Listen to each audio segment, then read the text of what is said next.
And welcome in to the Monday edition of Robby and Rexrode, 102.5, 106.3 The Game. Robbie Stanley alongside Joe Rexrode, Nick Keyser here with you. Hope everybody had a fantastic weekend. It's a Black Monday in the NFL, Joe. This is one of the more interesting days of the calendar year. Every year, we've already seen one firing in the NFL with former Titans OC Arthur Smith out the door yesterday in Atlanta after he almost fist-fought Dennis Allen at midfield, which I enjoyed watching yesterday. It's good stuff. Yeah, how about that? Really good stuff. But we'll keep you abreast of any news today because Black Monday in the NFL, a very interesting time. But how about those Titans yesterday, Joe Rexrode? What a game. Yeah, there's a lot going on with the Tennessee Titans. Let me tell you, today could be a real interesting day with the Tennessee Titans. Yep. But yesterday was a real interesting day and a little bit of a break from the big picture, who's leading the franchise stuff. Pretty amazing day for Derrick Henry. Yep. And pretty fitting. Also, already completely,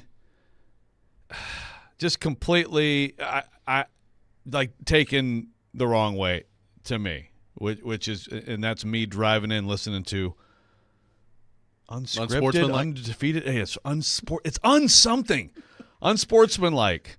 And they were again on the screen as we're talking. Yeah, there it is. Yeah. Oh, hey, how you doing? Hey, what's up, guys? But they just, did you hear this? They were just talking about the Henry speech, and it was just like, oh my gosh, he lost all his leverage. He just said goodbye to the fans. I'm like, no, it's not really what that went down. That was Evan Cohen who had that take. Now I mean, he had the speech after the 153-yard day, fantastic performance, the 69-yard run. It's the longest run I think by far he's had since he broke his foot. You know, I mean, it's kind of storybook stuff, right? Yep.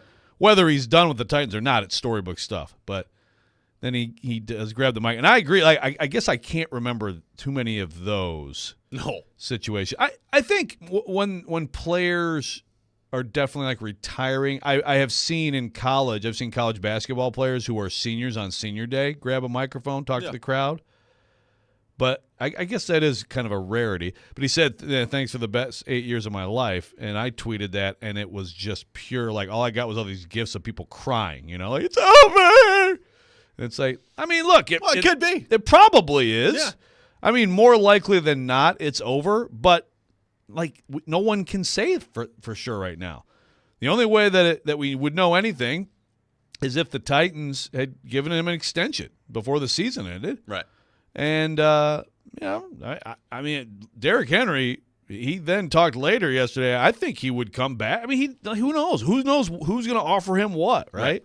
So for now, I guess you take it as a goodbye. And if it is a goodbye, that's a hell of an 8 years and a hell of a way to go out. No question about it. Derrick Henry, 19 carries, 153 yards, a touchdown yesterday. Very quick Rob rant getting into the show. I don't know what the Titans are doing yesterday when they get down to the frickin' 2-yard line and they decide to hand the ball off to Tajay Spears. No disrespect, Tajay Spears. Yeah. Good player. Great catch on that first one, catch and run for the touchdown.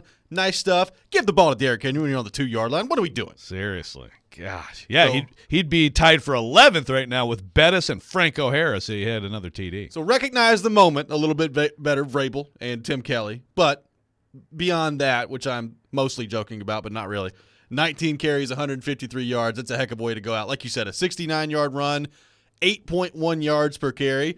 And, oh, by the way, Titans won yesterday, 28-20 against the Jacksonville Jaguars. And the Jags went from 8-3 with, I believe, over a 98% chance to make the playoffs to out totally. Very reminiscent of what the Titans did a year ago. And they lose the division. Trevor Lawrence had all the injuries he dealt with down the stretch, and they got all sorts of questions now. But Titans spoiled the party for Jacksonville yesterday. Yeah, it's very much the Titans from last year. The difference is the Jags last year benefited directly, won on the last day, got in, and won a playoff game, whereas the Titans just left to play spoiler. But a lot of questions. I mean, you come out of this weekend, and to me, it's, you know, the AFC South champions, Houston Texans, and the AFC South best future belongs to the Houston Texans after what I saw from C.J. Stroud and what he did in Indy on Saturday night. And the Jags they had a really good roster. Like you said, they're 8-3. People were tweeting out there, hey, playoff tickets are on sale, thing from weeks ago. They were the number 1 seed. Yeah, at the time. Yeah, like we were talking, we as in, NFL media talking about, okay, could it go through Jacksonville to the Super Bowl, and then they're not even in the playoffs? That's stunning. Some of it is injury related, like you said, so you can pin some of it on that. And I don't know, Trevor Lawrence didn't look totally right to me yesterday. He did make a couple great throws. He missed some throws, especially at the end, where you're just like, man, I don't know. I don't know where things go. They had a pretty good roster this year, so there's some questions there. I'd say, really, like the two organizations with the most certainty right now are Houston and Indy all of a sudden. Yeah. No, the thing is, though, I agree with that. But we were saying all the same stuff about Jacksonville, too, this time last year. It's like, well, they got the quarterback, they got the head coach, and things in this league could change very, very quickly. No doubt. Very, very quickly. And, look, it's not the storybook ending for Derrick Henry. The storybook ending for Derrick Henry is to play like that in a Titans Super Bowl win, and then that's it. But given the circumstances, we had not seen anything quite like that from Derrick Henry all season long to this point. And if you want to blame him for that, that's fine. If you want to blame the offensive line, that's fine. But to run for 8.1 yards per carry and 153 yards, it was pretty cool to watch yesterday. And, I don't know if that's it for him or not, but I said it, just taking – we've talked in the past about not taking him for granted and watching what he does on a weekly basis. And, a lot of that conversation came when he was running for 2,000 yards and the next year when he was on pace to run for 2,000 yards again. But it was cool to watch. For Titans fans, especially those that showed up yesterday and have been kind of hanging on all year, looking for something positive, to have that go the way that it did yesterday, I thought was really cool. And I think, given the way everything else in the league played out yesterday, I think you could have got to number 5, I believe, if you had lost the game and got to number 5 overall. I think they're at 7 now. Picking 7th. But, to me, yesterday was kind of worth it. Yeah. I know some people are going to argue with that, and that's fine. Yeah. It's kind of worth it. We'll see how the draft goes, and it may turn out that the exact perfect person for the Titans goes before 7, and then you wish you would have lost that game. But, yeah, I think that was a pretty cool day for the people in the stadium. And, it was a light crowd, by the way. I actually thought it would be a little bit better crowd just because of the Henry angle. But it's cold, man. No doubt. But people who were there, I think, really enjoyed the heck out of it. And it turned into, once it was clear, that this was happening and this could happen, it became a really good atmosphere. He was terrific. Also, he ends up with almost 1,200 yards this year behind the worst offensive line he's ever played behind, probably the worst offensive line he ever will play behind. Yep. And I will say that some of those guys got some big-time blocks yesterday. Actually, Aaron Brewer, Peter Skoronski, Andre Dillard, in the run game, they all had some big-time blocks to help spring him. I just come away from that. That's what I wrote for The Athletic. He's still really good, man. He is a worthwhile investment for someone, not to be the entire focal point of an offense, but he's far from finished. I firmly believe that, and I think he showed why yesterday. Well, he grabs the microphone after the game's over to address the crowd. He gets in the press conference, and I think names off each individual member of the Titans that has ever worked for them. That was amazing. Of who he would like to thank, which was including Jim Wyatt, which was very fun to watch yesterday too. But just a couple of different things I think that highlight kind of the person that Derrick Henry is that you don't see very often happen. And if you haven't seen it, and we might find the audio for you a little bit later in the show, but if you haven't seen it, go back and watch it. The cleaning staff, the training staff, the equipment staff, all of it. He thanked everybody. My favorite was Bob, the avocado guy. Yeah, I just really enjoyed it. He called out Bob. I had to find out. Okay, who is Bob? Yes.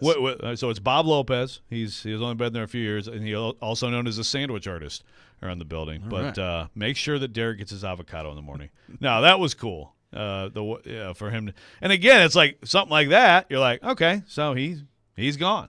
But he has. If you're him, you have to proceed like you are, right? If you want to express this gratitude and appreciation, which I thought was so cool, then you don't know what's going to happen. You may get crap offers out there and come back, and the Titans are easily the best option. Great, there it is. But you might get the Ravens saying, yeah, let's go. You with Lamar Jackson. Yeah. I keep going back to Derrick Henry on the Ravens. I'm sorry to Titans fans who hate the Ravens.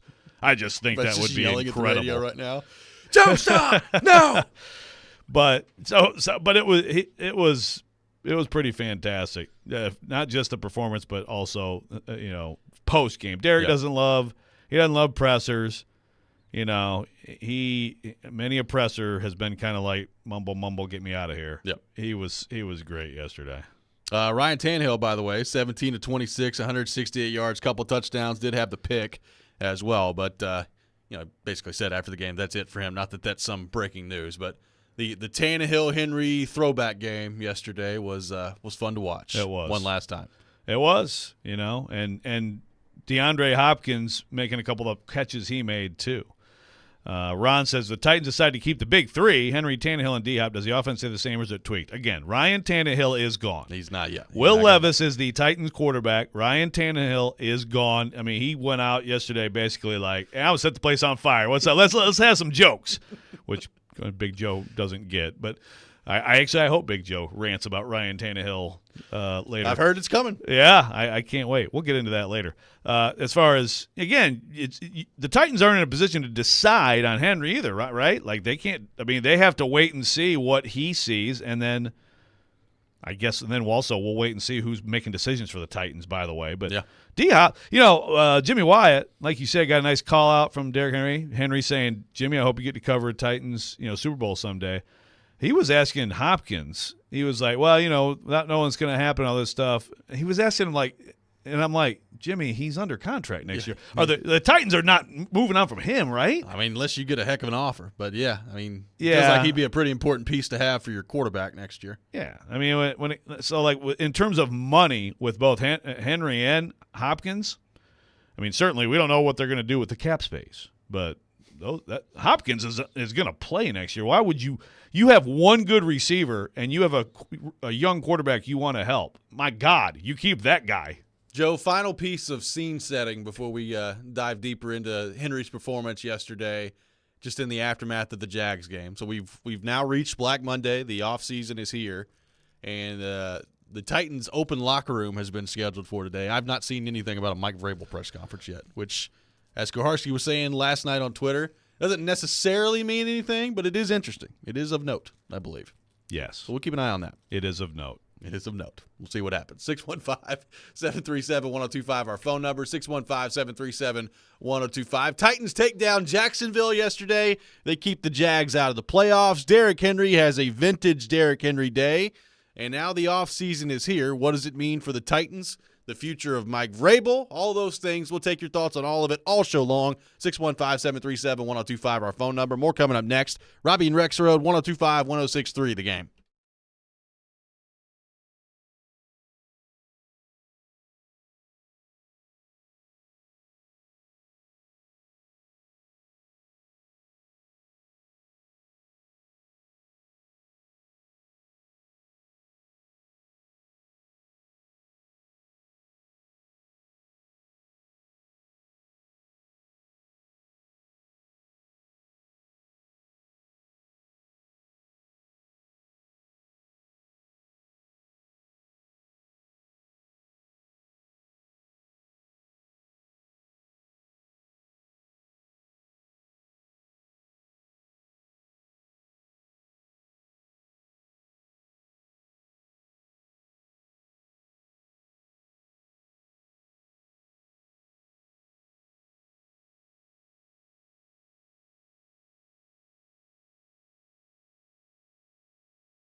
When will you start to sort things out about your future and what you want to do next? Yeah, but after this, have me a Jack Brown's burger for sure. On this diet, I'm finna have a good time with that. But I think we're gonna do something together, O-line and everybody who else is on the team. Take a trip and have fun with that. Come back and relax a little bit, pack up, and probably head to Dallas. But I'm not gonna get too caught up in it too much. Just enjoy a little bit of time off. I'm still gonna work out, still gonna do my normal things, and then when that time comes, visit that when it needs to be. That's Derrick Henry after the game yesterday, addressing his future and what the timeline could look like there as far as those decisions are made. Joe, the thing I learned in that clip there was the offensive line, in fact, is going to be invited to whatever trip some of the Titans players go on, which is a good development. Good to see that they're including those guys. That is nice, So the suitcases aren't just, get out of town, please. Like, all right, you can come. Andre, one last trip to Disney World before we go our separate ways. Now this is the fancy house. It's like the Heisman house, and there's the guest house. It's kind of over there by the pool. You get O-line. You're over there. You guys are over there. Yeah, I like also calling out the burger. That's a great burger he called out. It is great burger. I don't think it's the best burger in town, but it's a great burger and good for him. I hope get 2 of them and get some tots and just go nuts, man. When the season ends, guy like that, absolutely. Yeah, man. I mean, it is an interesting point he brings up. Like, when you're as high level of an athlete as he is, like when the season's over, how long do you allow yourself to splurge a little bit? It's a good question. I mean, it's like 5 days. Yeah, I don't know, but if so, make them 5 really good days. Yeah. I know, I can tell you how to put 10 pounds on about a weekend if you want. Here's a text here on the text line, DreadMoWilsonHundy.com. Thoughts on Henry's comments on getting a ring? Seems like Titans have to make a lot of moves. For him. In other words, I think the question is like, well, if he says he wants to get a ring, then that means he wants out. Well, he also said, like, my main goal is to bring a Super Bowl to the Titans. Right. So Derrick Henry doesn't think he has like a year left in the NFL, folks. And you know what? We'll see if he's right or wrong. There's no question that he has declined some. But he's still really freaking good. And I think we've been talking about this for years. I think he's one of those guys who, when it's all said and done, we maybe look back and say he was one of those Frank Gore freaks who just kept producing well into his 30s. We'll see. But I can promise you that his intent is he doesn't have a year left. He has a few years left. So if he's here, yeah, that's plenty of time to, if you make good choices, get the roster back to the point where it can compete. So now I do think that if he's picking another team, I think that's a consideration. Like, I don't think he's going to, like, the Commanders unless they offer such ridiculous, or the Panthers, right. I mean, I think if he goes somewhere else, it's probably, well, like a Baltimore, for example. Just throwing that out there. Just for example. No, I agree. Look, I if I'm assigning a percentage to it, I'd put it, I don't know, 75%, 80%? That's me. 75-25 that he's somewhere else. And look, I think it was really cool. I mean, a lot of guys wouldn't have done what he did yesterday in terms of, we'll just wait and see what happens. And if I have to say a goodbye, then I'll say a goodbye a little bit later on. I thought it was really cool that he recognized that, this could be it. This could be the last time that I'm here in this uniform, in this stadium, in front of these fans, doing those things and being a member of the Tennessee Titans. He recognizes how important he is and where he ranks in terms of all-time players in this franchise. I thought it was really cool that he took advantage of that moment yesterday. His family was in the tunnel with him before the game. Like, all that stuff I thought was really cool.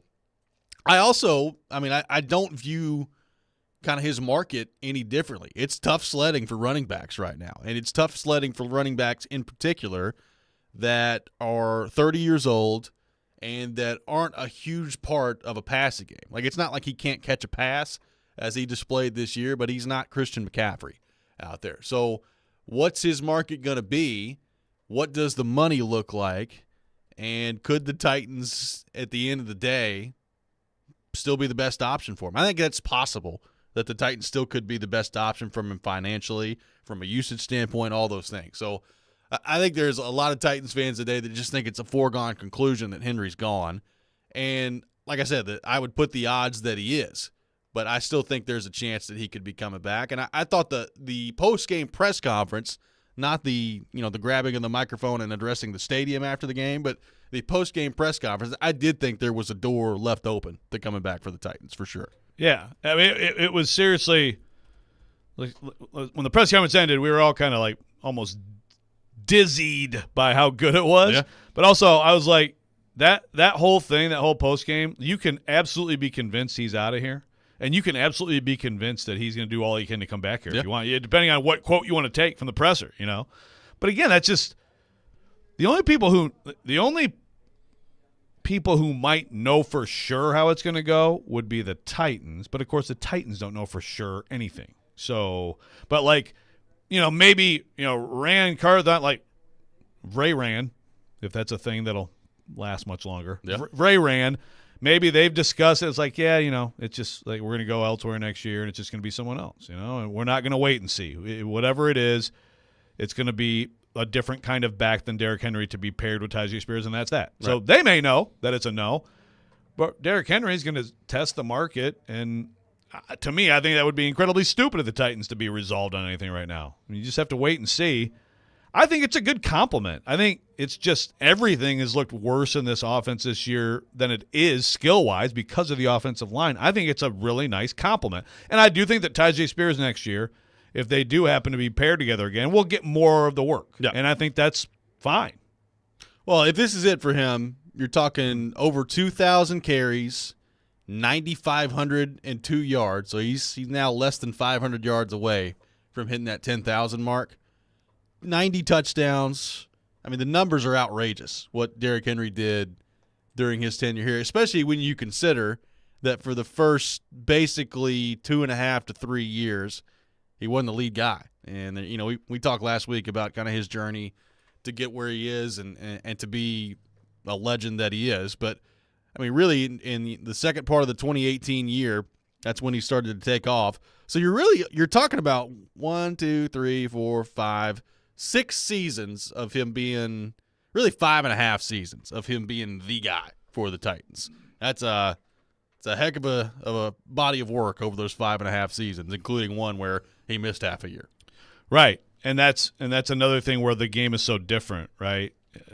Guys like Walter Payton, Barry Sanders, whoever, they got contract after contract, and you just you're focused around a running back. You get a great running back, you go with it, you pay him, you invest in him for a long time. Now it's like, basically, for the most part, it's like, oh, that rookie deal's up. Okay, let's go in the third round, get another back. Yeah. Like you don't have tenures like that. And like you said, what if he had been the guy from the start? You can look at that both ways. Maybe he wouldn't be in the position he's in now. Maybe too much tread would be off the tires now had he had all kinds of work coming right off a ridiculous workload in the 1 year at Alabama when he won the Heisman, which I think he almost had 400 carries that year in college, which is absurd. So who knows? It worked out really well. And he said to me last week in the interview I had with him, he does think about what if he had been in this offense. Now, again, this year it is a different offense, but in the LaFleur Shanahan offense the whole time, which was when he did his best work, what would that have meant? But it's an amazing body of work, and it's also among all these other factors, the idea that he is so close to being the Titans' all-time leading rusher is another thing that you might think about. Also, Hall of Fame. How much does it help you if you're in one uniform the whole time? I don't know. But it just seems like a lot of times guys go somewhere else and people totally forget about that aspect of their career. And maybe they would have been better not going somewhere else. Eddie George comes to mind. Yeah, for sure. Or, I mean, you could go somewhere else and win a Super Bowl. Well, that's true. Punch your ticket. I mean, that's part of the decision Matthew he's got to Stafford make too, right? Has a chance at the Hall of Fame now because Exactly. He's about to go to Detroit and get a big win this weekend too. 615 Just saying. 737-1025, our phone number. More of your thoughts on Derrick Henry to get to coming up next. We'll also take your thoughts on the Titans spoiling the party for the Jacksonville Jaguars yesterday as well in spectacular fashion. Duval, not very happy yesterday. A lot of Duval fans here, not very happy yesterday. This is Robby and Rexrode, 102.5, 106.3, The Game.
Welcome back in, Robby and Rexrode, 102.5, 106.3 The Game, brought to you by Chuck McDowell and Medical House Calls, Middle Tennessee's best medical care in the comfort and safety of your own home. For more information, go to medicalhousecalls.com. Medical House Calls, where the nearest clinic is your home. We are live from our Spring Hill Heating and Cooling Studios, keeping your home feeling comfortable all year round. Visit springhillac.com. Robby Stanley, Joe Rexrode, Nick Keys are here with you on this Monday morning. Titans beat Jacksonville yesterday. They finished the season 6-11. Derrick Henry puts up 153 yards in what could be his final game as a member of the Tennessee Titans.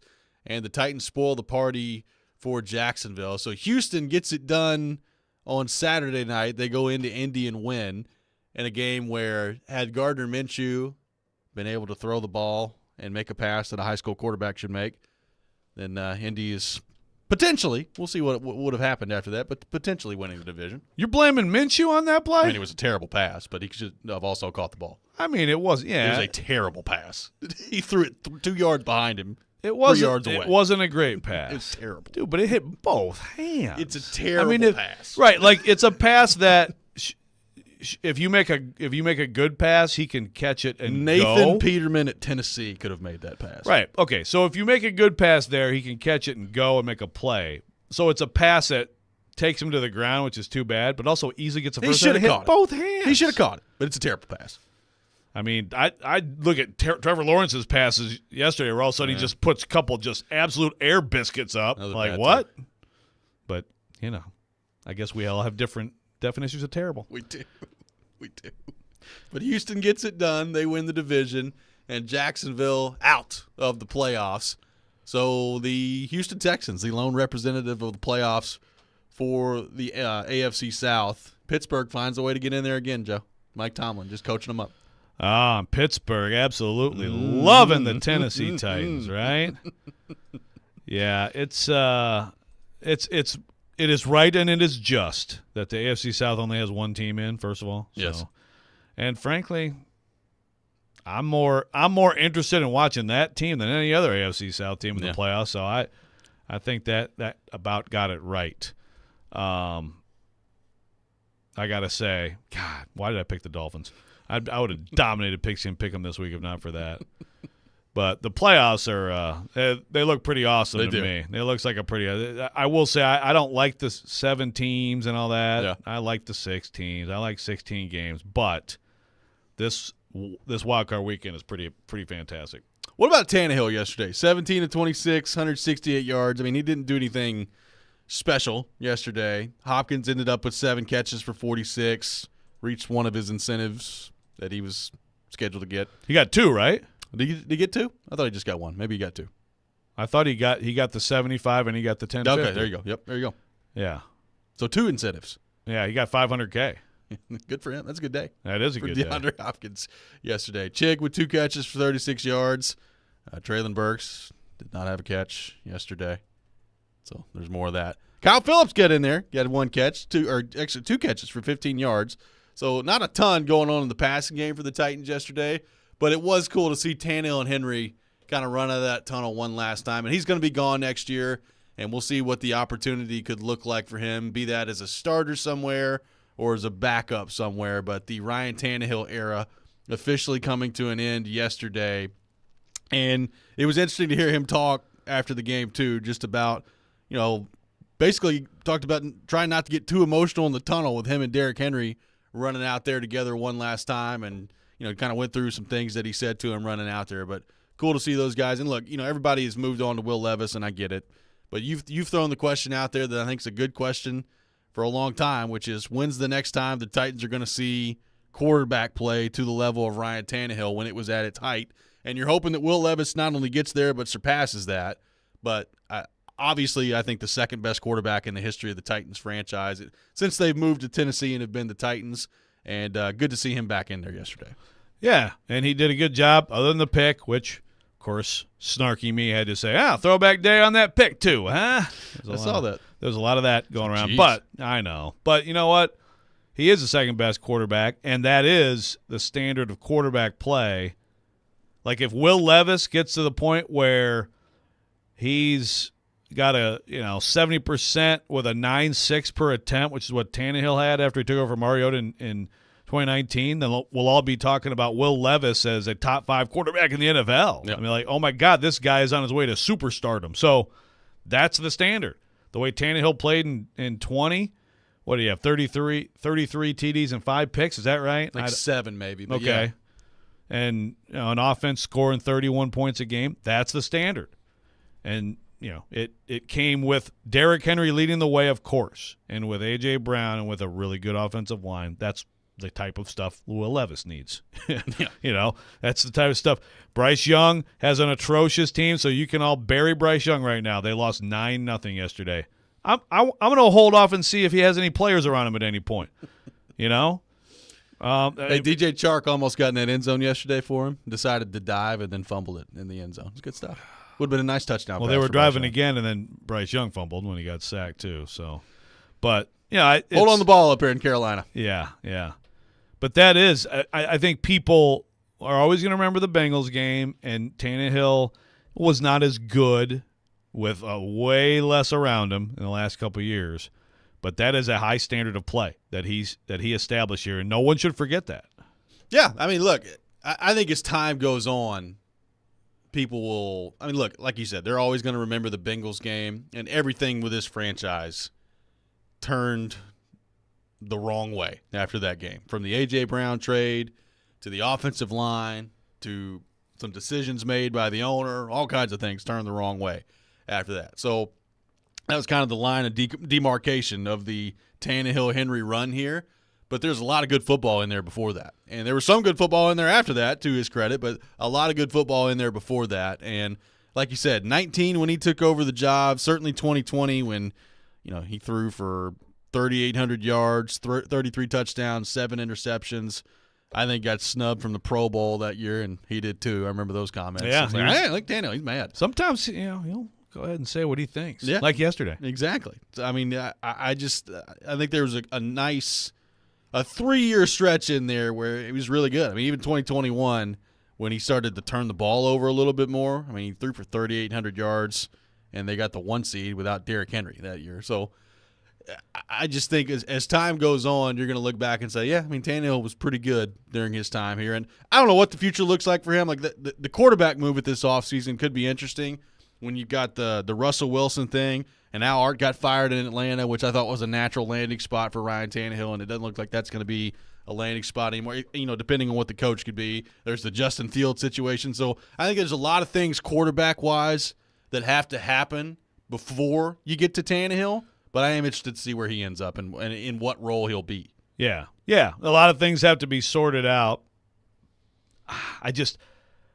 And there's not a fan base in the NFL that right now is like, I sure hope Tannehill's our quarterback next year. But the reality is that guys like that do start for some teams in the NFL. And so I think, the situation for him that makes sense is probably like the bridge starter situation. Yeah.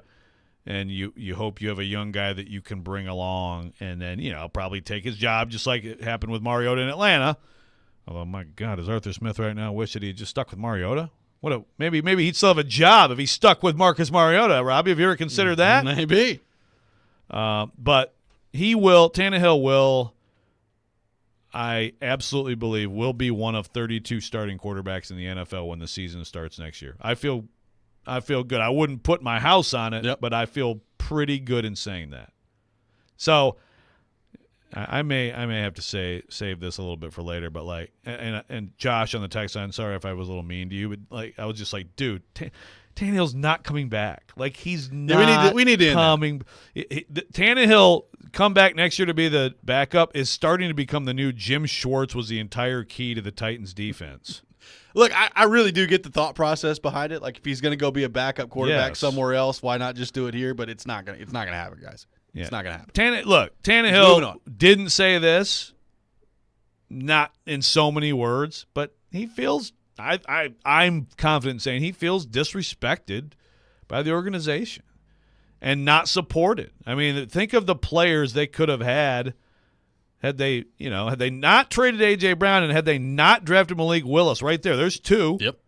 Where the guys they were the number 1 seed, and all of a sudden everything goes backward on him, and I get it. Like, He also had the Bengals game. Like it or not, he did that, but I get where he's coming from. Well, even in his mind, like had they not drafted Will Levis and had a receiver, right? Sure. Like, I know for Titans fans, like, well, you're crazy. You draft a quarterback, and I get it. But from his perspective, it's like, well, you could just give me a receiver. We could have gone that way.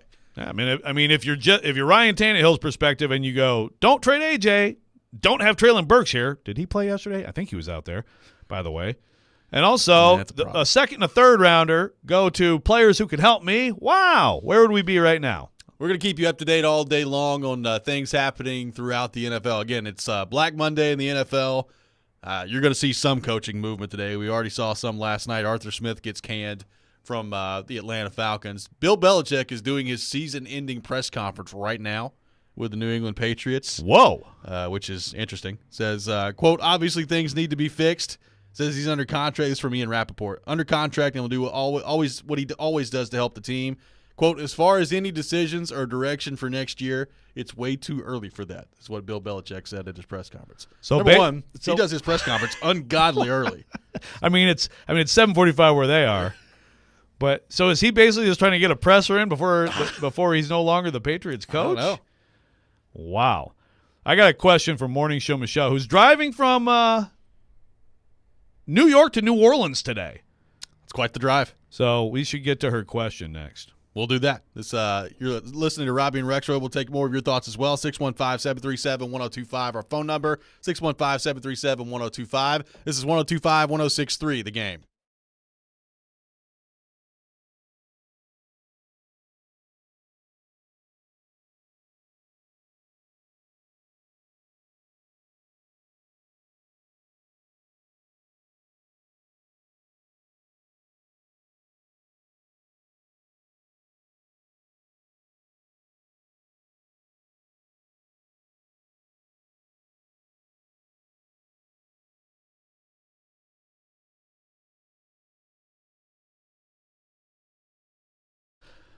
Hey, folks, Joe Rex here for FanDuel Sportsbook. You know, as good as the regular season is, there's nothing like NFL Super Wildcard Weekend. 6 games, 3 days. For these teams, win or go home. But you will always have a spot in the playoffs with FanDuel, America's #1 sportsbook.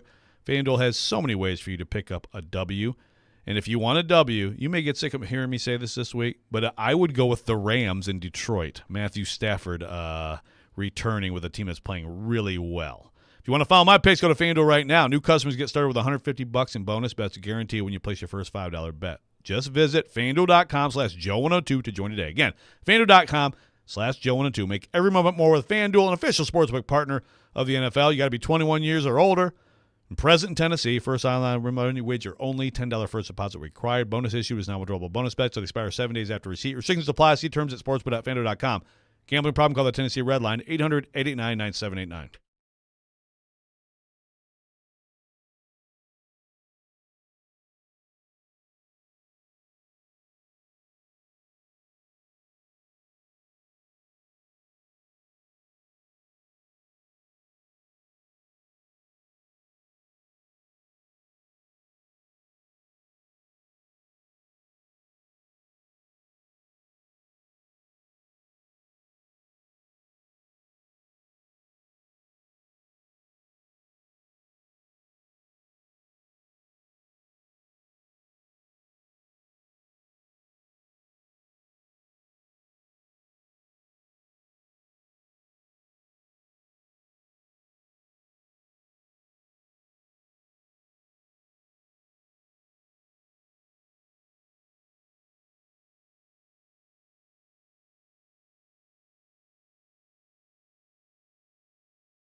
That was Ryan Tannehill, media darling, after the game for the Tennessee Titans, going out in style. Says, you know what? I'm glad that we didn't have to get to this point, but I was willing to do whatever it takes to get DeAndre Hopkins those incentives. Going rogue, a shovel pass maybe. Got it all figured out. That was awesome. I tweeted some of that quote, and some people were like, he didn't really say that, right? I'm like, yeah. But you have to hear it. Right. So anybody who just listened to that comment from Ryan Tannehill, if you didn't hear it yesterday, do you have an issue with that? No. Apparently Big Joe does. We'll go find out. Ridiculous! I'm here for it, Big Joe. Bring it. I want to hear this rant about Tannehill. No, that was hilarious. And frankly, if I worked with someone, like if I had some sort of financial incentive here to bump up from our $3 million a year salary that we get here, and you had a chance to help me out, I would expect you to help me out. I'd help you out. We get that. I'd go rogue. I'd do it. I'd go rogue, man. Especially if you're out of here, which Tannehill made very clear several times yesterday. Yes. He's out of here, folks. In case you guys are wondering, I got nothing to lose. I'm gone. I'm out. I am leaving. My house is already for sale. We're getting out of here. Goodbye. Sorry, bye. Bye-bye. See you guys later. All righty. Please, no one else text in. What about if we bring back Tannehill as a backup? Is he going to talk at locker room clean out today? Or is he just already out the door? He's like, yeah, I saw you guys yesterday. We'll see you. He actually, before going out to dinner with the family last night, he went and got his stuff. Yeah, he's out of here. We'll see you later. Yeah, it's a very interesting that was a very interesting press conference from Ryan Tannehill yesterday. Michelle on the text line says, Arthur Smith out in Atlanta. Do you think if Vrabel is the head coach, he gets him on the staff? What do you think of that? Yeah. Arthur Smith is available. Yeah. Well, it's a good question, Michelle. I mean, stretch this out since you have a 33-hour drive today. You're gonna. I think this means you're gonna have to listen to Jared today. I just want you to know, 4 hours of Jared. Throwing that out there. That'll make it really fast as you're. The day after the season's ended, there's no telling what he could say. And by then, who knows what we'll be talking about? What could have happened? Oh boy. Well, I think it's possible if Vrabel's here next year. I think it's possible that Arthur Smith would be on staff. I absolutely reject the idea, and I know some will promote this idea. I know, and speaking of Jared, one who would probably promote this idea because he said so, the idea of firing Tim Kelly for Arthur Smith to come back as OC. Let's just think about that in terms of logistics with your young quarterback, who we would all agree is the most important person in the organization. I mean, in any NFL franchise, you got a young quarterback you hope to turn into a franchise quarterback. He's the most important person. So I think one of the cases to not fire or trade Vrabel is continuity. Now, it's only 1 year for Levis, but still, the Titans just switched to Tim Kelly's offense from Arthur Smith's offense, from the Shanahan, new Shanahan, whatever you want to call it, wide zone, whatever you want to call it, offense. So now you want to switch back to that offense? No. Arthur Smith was really good as an OC here. He's done more as an OC than Tim Kelly has done. Not by a ton, because the Texans had really good offense. He's an awful defense. They're a bad team. Yeah. But he's done more. Also, have we watched Arthur Smith as it's Desmond Ridder, it's bad quarterback choice more than anything, but it's not just that. It hasn't been good. No. They haven't gotten the ball to their key guys. There's some weird stuff there. Would Arthur Smith, if he could come back as an analyst or something like that, sure. Or even a position coach. He was here. Can he coach offensive line? I don't know. That's an interesting question. He has never done that. He's done tight ends. I know. So if you've coached tight ends, that's kind of an entryway to OC because you deal with the run and pass game significantly. But, Arthur Smith coming back in some capacity, sure. Arthur Smith coming back as OC in place of Tim Kelly, let's make that part of the triumvirate of can Tannehill come back as a backup and Jim Schwartz? Yeah. Did Jim Schwartz by osmosis have the chief responsibility for Titans' defensive success the last 3 years? The city of Nashville had a lot of growth and success in those 2 years Jim Schwartz was. Are we sure it wasn't him? I'm not sure. God. Let's go to our 102.5 The Game phone line, driven by WilsonCountyHyundai.com, and welcome in Billy. Billy, good morning. Thanks for calling in. Thank you for having me. I just really want to give a big shout out to Joe. Joe, I don't know if you saw the New York Times had your article in the sports section yesterday on Derrick and Blake. That's a big feather in your cap. I actually didn't know that. Certainly Cool. Thanks, man. Yeah, I didn't know. And I want you to know I'm a longtime friend of your foil, Jared, and at 10:30 I texted him to not be messing with you this week because not many people got bylines in the New York Times sports section. Oh, yeah. To which you replied immediately that he saw it and what a great article it was, and it was. Congratulations. Thank you, Billy. Thanks, Billy. Thanks for the call. Wow, people are pumping Rexrode's tires. Oh, so Billy didn't have another comment? He just called in to say something nice to me. Thanks, Billy. Also, I mean, I kind of disappointed Jared didn't come back with something snarky for him, you know? Oh, we're all going to be all nice to each other now? Is that how things are going to go? Just a big the love offseason fest. Gets here? Wow. Yeah. Well, no, I didn't know that. Some That's capital cool. J journalism from you, How big about guy in the that? New York Times. So is that in the print edition? God, I got to go try to see if I can get that. All right, cool. Well, that's good for Derrick, too, you know? Absolutely. Derrick, Derrick was amazing yesterday. Like the playing on the field and also the post game. My God, did he drop the mic yesterday? I mean, he's always been a nice guy, but he's never like approached that in a post game press conference yesterday. Right. It's pretty wild. And, you know, I don't think it's a coincidence that he came in there rocking the sunglasses. Yeah. Like, he thinks he might start crying. I think I don't think he did, but I think he thought he might. I think he thought he might too. How about that?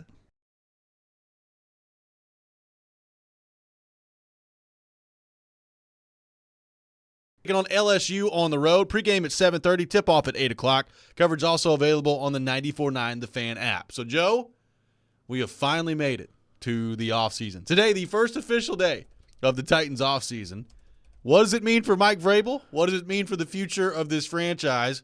We'll get into all that coming up next. This is Robby and Rexrode, 102.5, 106.3 The Game.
Hour number 2, Robby and Rexrode, 102.5, 106.3 The Game. Robby and Rexrode brought to you by Chuck McDowell and Medical House Calls, Middle Tennessee's best medical care in the comfort and safety of your own home. For more information, go to medicalhousecalls.com. Medical House Calls, where the nearest clinic is your home. Robbie Stanley, Joe Rexrode, Nick Keys are here with you on this Monday morning. The Titans season comes to an end yesterday.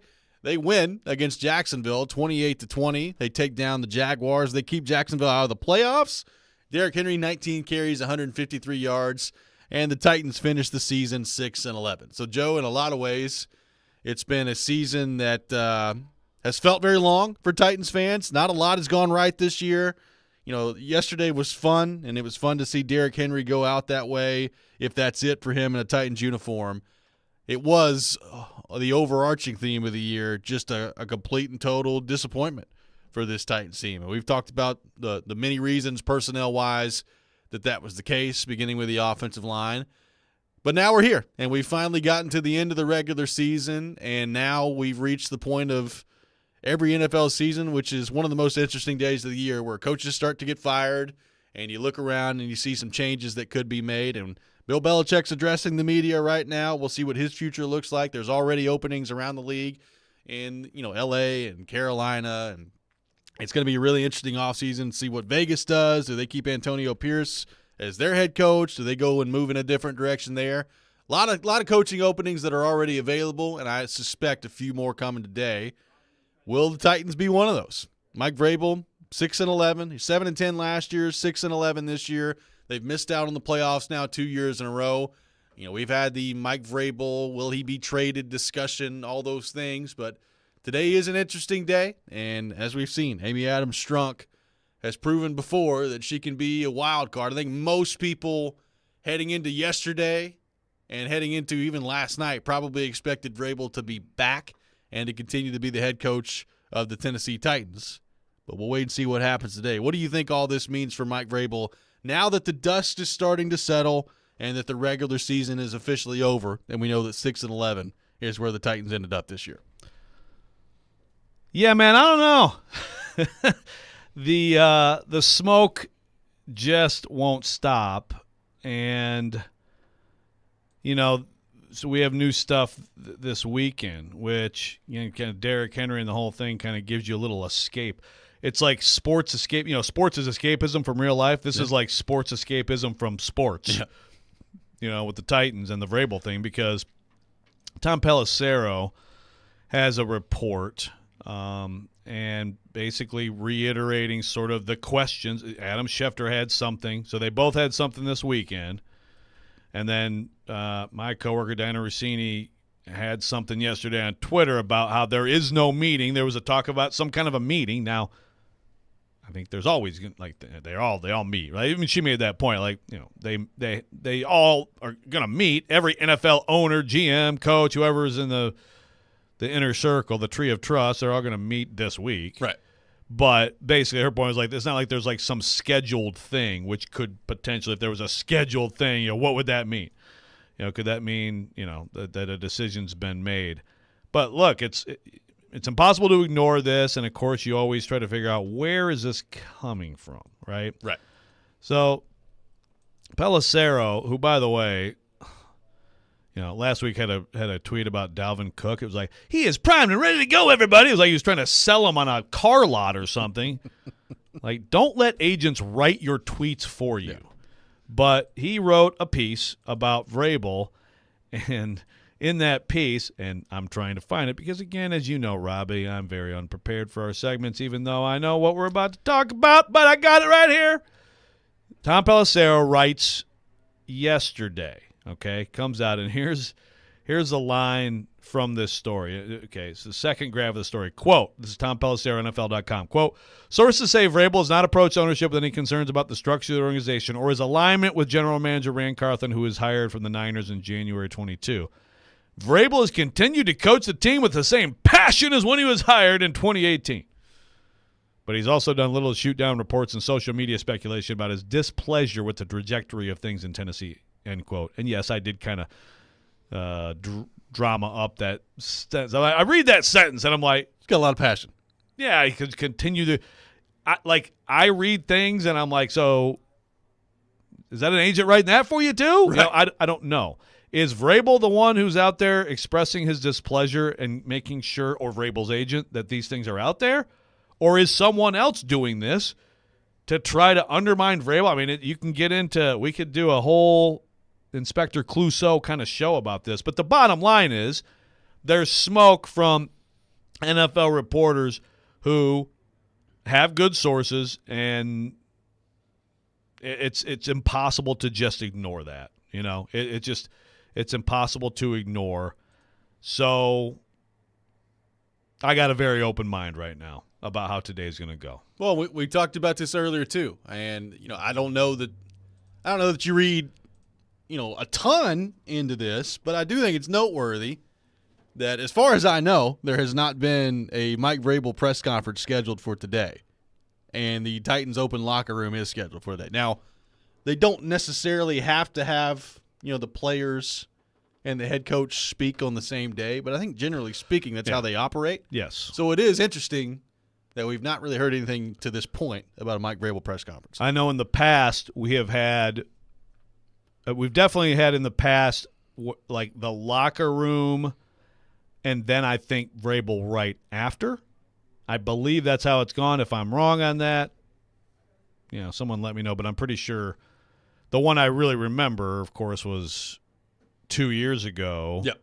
When Tannehill didn't talk, which I thought was a mistake. A.J. Brown basically talked for him and, sort of showed support for Tannehill in the wake of the 3-pick game against the Bengals. And that was also the day that Vrabel expressed confidence in Tannehill, so we need to be great around him, all that stuff. That was all the same day, and I'm quite sure it was the players first and then Vrabel talked after. So, yeah, a Vrabel press conference should happen today if Mike Vrabel's the coach of the Tennessee Titans today.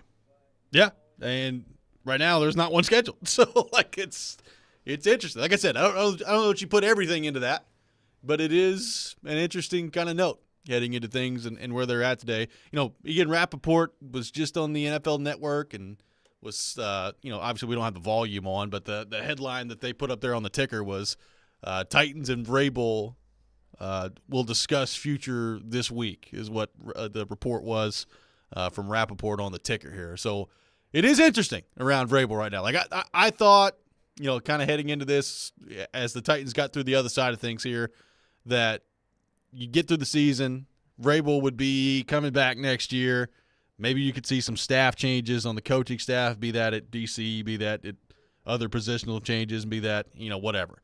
But it is, like you said, the reporting around Vrabel this weekend and all the smoke that's out there right there. There's just a lot of smoke out there about Mike Vrabel, which I don't know how much of it is true, but when you have this much smoke, Joe, it's hard for me to believe that it's just some giant nothing burger with Vrabel. Right. No, it's not a nothing burger, and I understand that, that Vrabel last week said he wants to be here. But again, what he said that day in that press conference setting is, in general terms, what anyone in his situation is going to say regardless of what's going on. Yep. Ryan Tannehill yesterday can be like, hey, everybody, I would have gone rogue, and I don't care what you call. I'm getting D-Hop his incentives. See you later, But for the most part, when you're a coach under contract, the situation Vrabel's in, he's going to say what he said last week. I feel like we were robbed of something yesterday. Like if D-Hop had not gotten to the yards yet, like what would Tannehill have done? But he just ran out there, just started firing footballs left and right to Hopkins. I mean, we were robbed yesterday. You got Jameis Winston. You got Jameis Winston out there just throwing another TD on top of Arthur Smith. That's a nice way to end your tenure with the Falcons. Get Jameis, just put a TD on you. But Arthur Smith wanted to fight somebody. He was ready to fight Dennis Allen. It was pretty awesome. Dennis Allen was like, I am sorry. Yeah, sorry, man. You're about to go get in the locker room, get fired. Why don't you just go ahead in there real quick?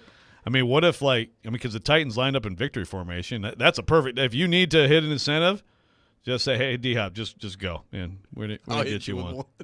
That would have been interesting, too. It's like let's say they do that and he gets, the yardage and the catch and they gets 2 incentives. Does he continue to go and score the TD to put it on the Jags, or does he just, go out of bounds to sort of be classy? We'll never know. We'll never know. We'll feel like we were robbed yesterday. 615-737-1025 for our phone number. What do you think of the future of Mike Vrabel? 6-11 is the record the Titans finish with. Back-to-back years of missing out on the playoffs. Will Mike Vrabel continue to be the head coach of the Tennessee Titans? We'll take your thoughts. 615-737-1025. This is Robby and Rexrode, 1025-1063 The Game.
Welcome back in, Robby and Rexrode, 1025-1063 The Game. I got some tickets to give away. A pair of tickets to see Anita Baker at Bridgestone Arena coming up on Wednesday, February 14th. Be caller number 3, 615-737-1025. Our phone number, 615-737-1025. Call the 3, we'll win a pair of tickets to see Anita Baker at Bridgestone Arena coming up on Wednesday, February 14th. What a Valentine's Day gift that would be. Anita Baker in concert, live and in person. I love it. Happy Valentine's Day. We are live from our 1025 The Game studio here on this Monday morning. Brought to you by Spring Hill Heating and Cooling, keeping your home feeling comfortable all year round.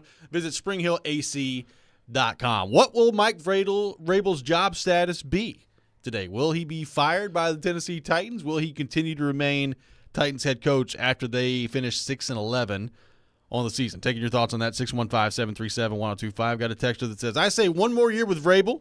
Let's see what happens with maybe a better line and possibly a healthier roster. I got another text that says, Vrabel's not going anywhere. At least I hope not. So a couple of texts that are in support of Mike Vrabel coming back for at least one more year from Titans fans.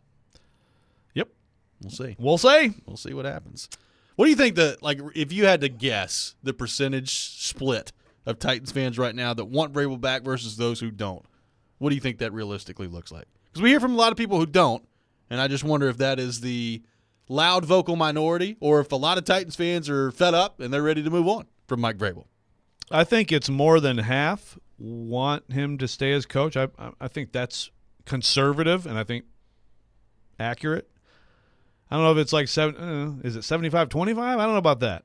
Look, they've lost 18 to 24 games, 2 straight losing seasons.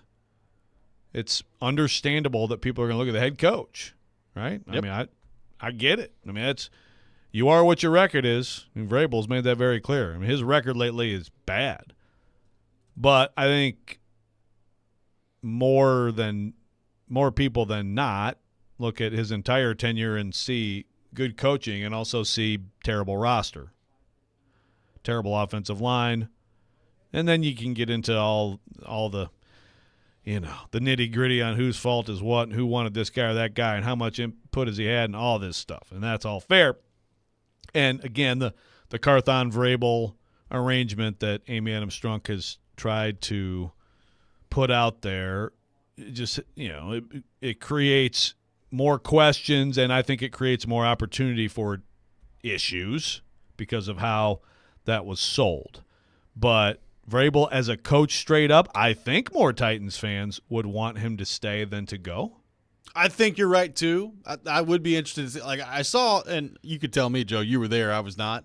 I saw some stuff on Twitter yesterday about, like, Vrabel getting booed by Titans fans when they announced it. Did that happen yesterday? Yeah, so Big Joe tweeted that. Speaking of Big Joe, we're almost talking about Big Joe as much as we are Jared. But Stilly? Here. Yeah. Big Joe trying to take the hot take title on the game, huh? Big Joe. Well, yeah, he tweeted that, and I didn't.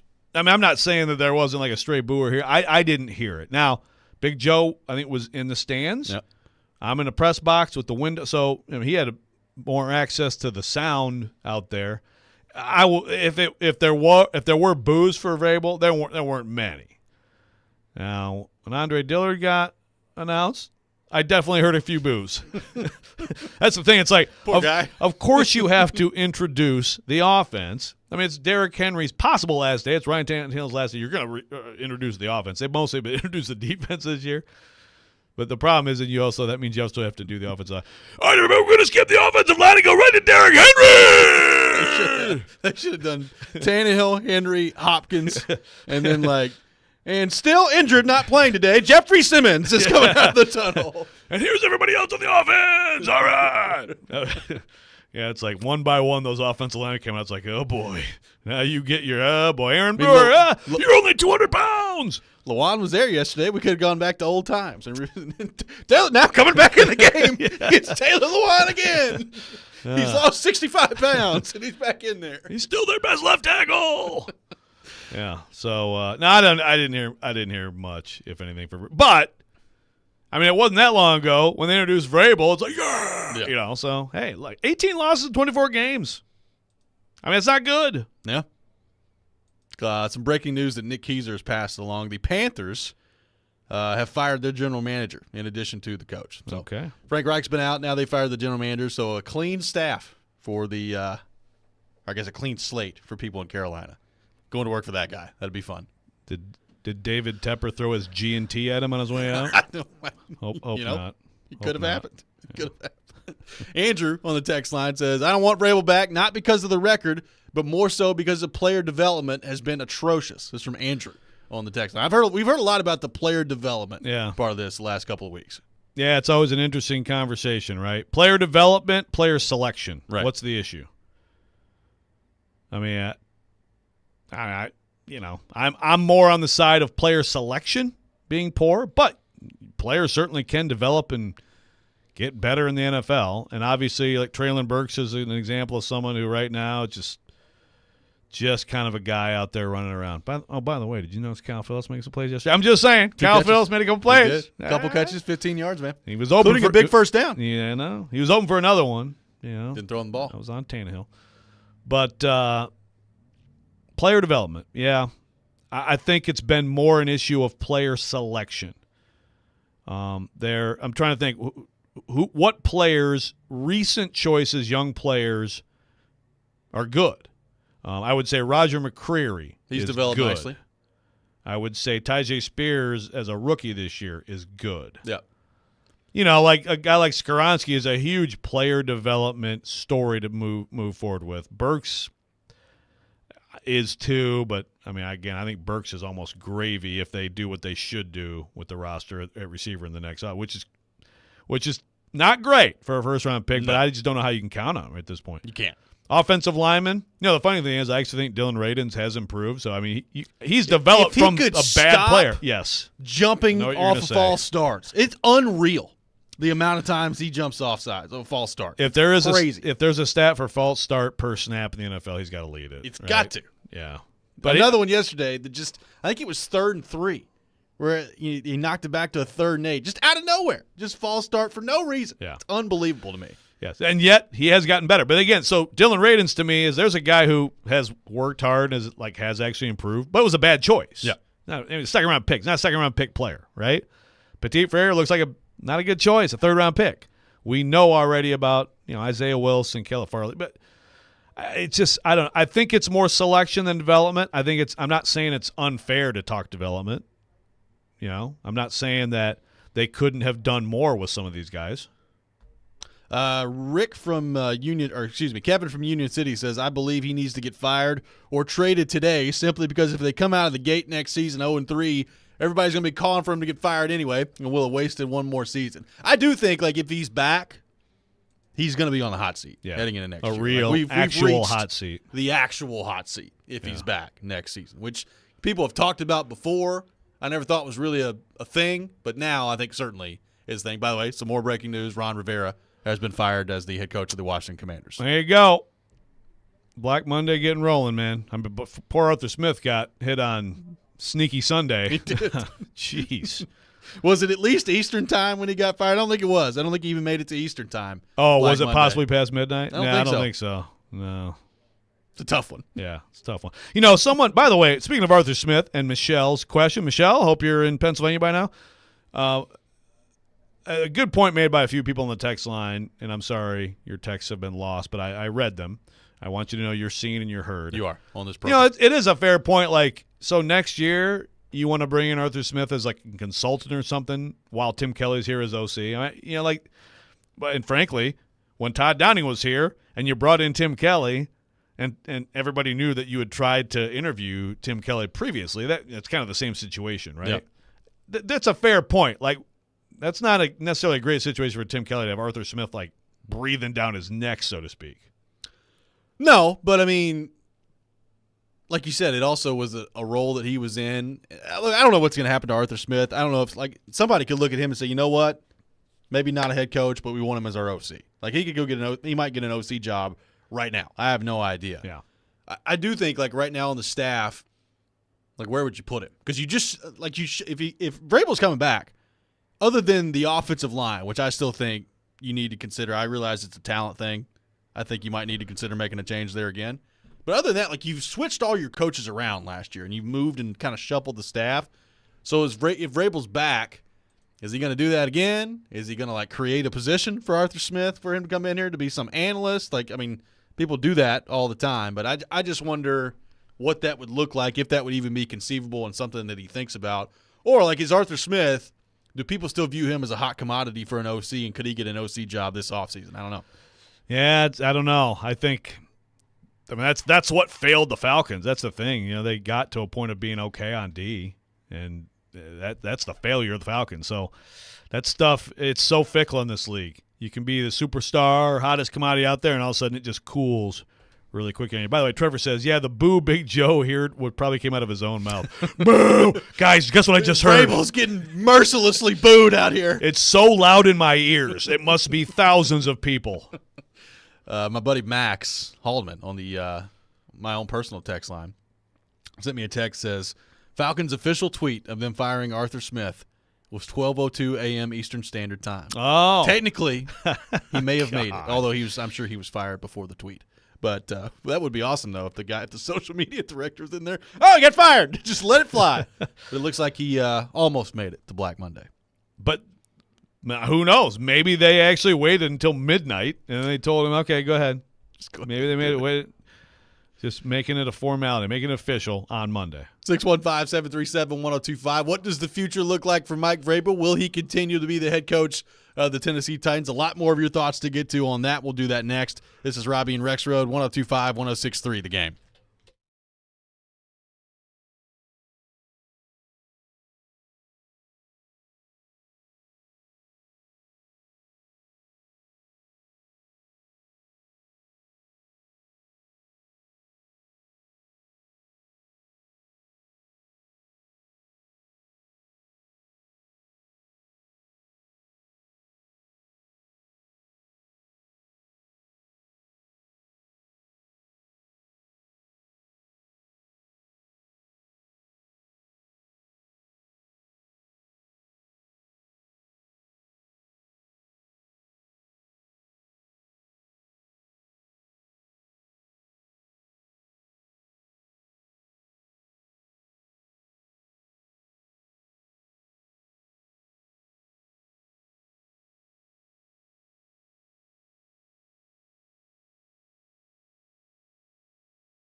Preds fans, don't miss Wednesday night Smashville live show at Brewhouse 100 in Bellevue at 6 p.m. See your Predator star players up close and personal, plus get autographs and pictures. This week's special guests are Juuso Parssinen and Philip Tomasino. Smashville Live brought to you by the Black Abbey Brewing Company. Looking forward to that coming up on Wednesday night. Huge win for the Predators over the weekend against the Dallas Stars, by the way. That was a big one. And Philip Forsberg continuing to go nuts offensively. Also, make sure you tune in to 94.9 The Fan Thursday night for Vanderbilt women's basketball. Commodores will be on the road taking on Kentucky. Pregame beginning at 5:45, tip-off at 6 o'clock. Coverage also available on the 94.9 The Fan app and at 949thefan.com. Joe, we mentioned Ron Rivera has just been fired by the Washington Commanders. According to Adam Schefter and Ian Rappaport, they are also bringing in four-time NBA champion with the Golden State Warriors, your beloved Golden State Warriors, Bob Myers, to help run the franchise there with the Washington Commanders. An interesting hire by Washington. That is an interesting one. Did a great job. He will not be the head coach, but he will help them run their franchise. Yeah, did a great job with the Warriors. Does that translate basketball to football? I don't know. But, I mean, look, anything Washington does after Daniel Snyder sounds pretty good. Well, there is that. There is that. I have a tweeter at TJ Pickern on Twitter says, hearing nothing out of Amy since the rumors started is at least kind of interesting. Talking about the Mike Vrabel part of this. Amy doesn't talk a whole lot. Yeah. Does not have press conferences. So I don't know that it's necessarily abnormal, but no. I mean, Amy didn't talk after firing John Robinson. There's so that. Yeah, so that's not abnormal. But I do agree that it shouldn't be that way. Yeah. I don't know if that's going to change, but we'll see. Right. At this point, barring a major move, it's not going to change. If there's a major move, she needs to talk. Now, she did talk when they introduced rant. Yes. That's so. Yeah. And I'm trying to remember now. Yeah, that's the thing. It's the introduction of the new GM, excitement, new direction, all that stuff. The John Robinson firing was weeks old by then, so I don't think it really got into that, right? We're going to hear from Rand Carthon this week. Like we said, no press conference at the moment has been scheduled for Mike Vrabel, and none for Rand Carthon either. I would assume if Carthon continues to be the general manager, like you hear from him at some point this week, I would hope. Yeah, I would hope so. I would definitely hope that Rand Carthon would talk this week, and because if not, then I guess the next time would be Combine? The Combine, which is, a little less than 2 months from now. So I would definitely hope that Rand Carthon would talk now, not during the season, and if that's how he wants to do it. And I think that may have been right in TD's story about Rand and Vrabel. I think right, like he kind of leaves it to Vrabel in the season. Okay, but now the season's over, and definitely the roster and the direction and all that stuff is huge, and he needs to speak to that along with Vrabel, as long as both of them are still employed by the Tennessee Titans. There's that. How about this? Got a text that says, I would bring back Vrabel only because I like my coaches a little nervous. Like a player in a contract year, I think it would bring out the best in him and the team next year. Like that. A little psychology being played. Okay. Vrabel, let's see how he responds to being on the hot seat. See, that's the opposite of Jim Harbaugh, coaching for a Natty tonight. Yeah. Doesn't like his quarterbacks eat chicken because it's a nervous bird. Is that what he said? Yes. He also said, what else has he said lately? Future. I do hope to have a future. That's pretty good. That is pretty good. I got a text that says, question is, what coach is out there, either on or off a current roster, who you'd feel confident that they could come in and turn things around right now if it's not going to be Vrabel? That's the thing. Yeah. That's, like if it were, let's just play out the hypothetical of Vrabel's gone, fired or traded, or I guess, well, yeah, it's fired or traded. It's not like he can, he could quit, retire, give up the money, yeah, but that's not, I don't see that happening. Do you go for basically a retread? Do you try to get in the Harbaugh? You try to get in the Harbaugh sweepstakes? Speaking of Harbaugh. Well, do you do that? Do you try to get into like the Ben Johnson sweepstakes with the the younger offensive guru type guy? Like, could you go that route? There are going to be options out there. The question is, how many of them are good and how many of them are better than what you have right now? The obvious connection, let's say Vrabel out, Carthon here, Carthon hiring the next coach. The obvious connection is Bobby Slowick, the OC with the Texans, who fits the bill of the hot shot OC offensive guy from that offense. That's then you're back to that offense, the Shanahan offense, the McVay offense, the new modern West Coast offense. That would be the obvious connection you would make if they were a coach hire. But I have no idea. He's been good. They've been good. C.J. Stroud's been fantastic. You have to give some credit to the coaches. I mean, they have a really good offense, good receiver. They have good personnel. Some of the text I was like, 1 year rebuild for Houston. Not quite. Now, they got the franchise quarterback and they got a franchise pass rusher in the same draft at the top of the draft. They've had several years here of accumulating high picks because they've been doggy-doo. Yeah. So let's remember that. It's not necessarily a 1 year rebuild, but, hey, they did great.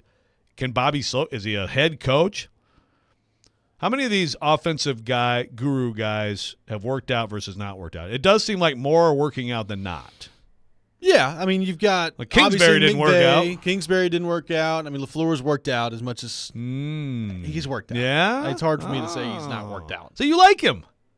No, but he's worked out. You had a celebratory cigar after the Packers beat the Bears yesterday. Did you not take one puff in honor of LaFleur? No. Okay. There were 3 points in the game yesterday. I wanted to physically fight him, but okay. I think you might be hard on your coaches. I might be. Nothing on the Patriots front yet, which is interesting. According to whoever you want to believe, I mean, there's some people that think that Robert Kraft has made the decision to move on from Bill Belichick dating back like 2 months ago. So he had his press conference this morning. He was asked all sorts of questions about his future. He talked about how, if there was an opportunity and he felt like it was in the best interest to relinquish personnel control, that he would consider doing that. He made it clear that he was under contract, which, as Mike Reese, who covers the Patriots for ESPN, pointed out on Twitter, he's never really talked about his contract status before, and he thought that was of note if a team maybe wanted to, trade for Bill Belichick. So as of the moment, nothing has happened on the Bill Belichick and Patriots front, and he addressed the media this morning, which makes me think that nothing's probably happening today anyway. So it's interesting. Unless that's why he had it so early? I guess. I don't know. But, I mean. Did he have a presser, in the vein of, Derrick Henry, thanking everybody who works in the entire building? I don't think so.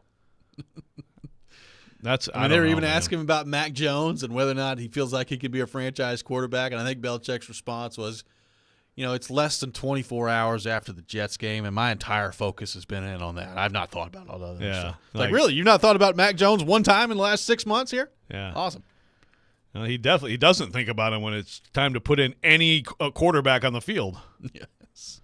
That's a weird situation. Because, I assume that'd be one of the first ones obviously, hear about today. The Vrabel part of this, we've talked so much about the Patriots, and obviously if they're going to trade for Mike Vrabel, you'd have to get rid of Bill Belichick. So nothing on the Belichick front yet. Yeah, you need an opening before you trade for Vrabel. I'd still be would you be surprised if Belichick's back there next year? I mean, he is arguably the greatest coach of all time. So it's not like it's 100% that they're moving on from him, but there's just been so much noise there that the expectation, I think, from everybody is that it's time to move on from Bill Belichick.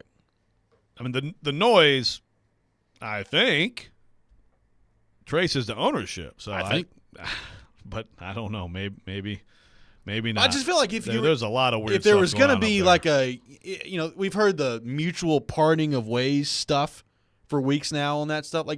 If that was going to happen, and you were going to do all that, why would you trot him out there for the end of season, heading into the off-season press conference? It just doesn't make a whole lot of sense to me that he's talking this morning. That's a good point. That's one of those, so if you're Belichick, if you hadn't heard anything yet, you were just well, I'm just going to schedule my, maybe. I don't know. He can probably do just about whatever he wants to do, right? I'm sure one of his top priorities is let me find out a time where I can go talk to these people in the media. How about 4? Yeah, exactly. 4 a.m., be there. Ed says, don't think we should underestimate the culture Vrabel has established. A lot of teams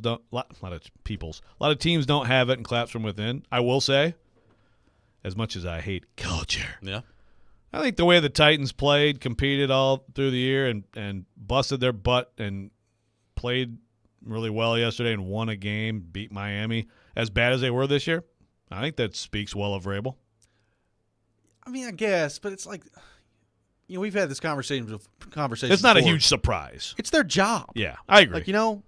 I hear you, because there are certainly, I think, instances where teams get to the end of the year and they're just playing out the string. Yeah. Like they've got the vacations toast. planned and they're going through the motions and they just get absolutely hammered out there, and then they wash their hands of it, go on vacation. Like the Titans, they played their butts off yesterday, and I do think it speaks well to Vrabel. I think the Derrick Henry part of it was also a big thing yesterday. So, I don't want to get too carried away, like giving Vrabel credit for players doing their jobs and playing. But certainly we've seen it go the other way where that's not been the case before. Yeah, and it's like the whole effort thing in the NFL is just it's a non-issue because you are going to get hurt if you don't. Right.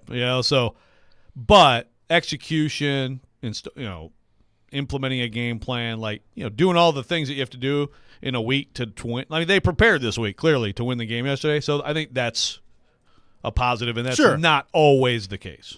615-737-1025 is our phone number. Coming up next, it's time for the Rex Rant with Joe Rexrode. You can check it out every morning at 7:45. We'll be joined by Cory Curtis from News 2 at 8 o'clock. All that ahead. This is Robby and Rexrode, 102.5, 106.3 The Game.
Sometimes he wakes up on the wrong side of the bed.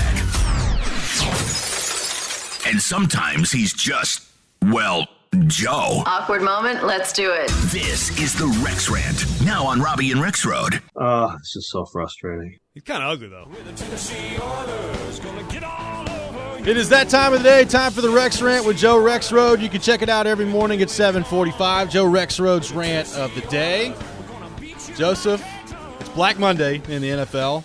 The floor is yours for your Rex Rant. All right, I think this is the last time. I probably shouldn't say it's the last time for anything because anything could just come back up. Like at some point, I may be like, why don't people eat plums? I haven't had a plum rant in a while. Yeah, Corned beef hash. Ruby Sunshine, have you added corned beef hash back to your menu? A lot of food takes. I haven't really done one of those in a while. I've done this one before. We've done this one. We've talked about this a ton. But this text got me going today, so let's maybe make this the last time that we have to talk about this. Okay.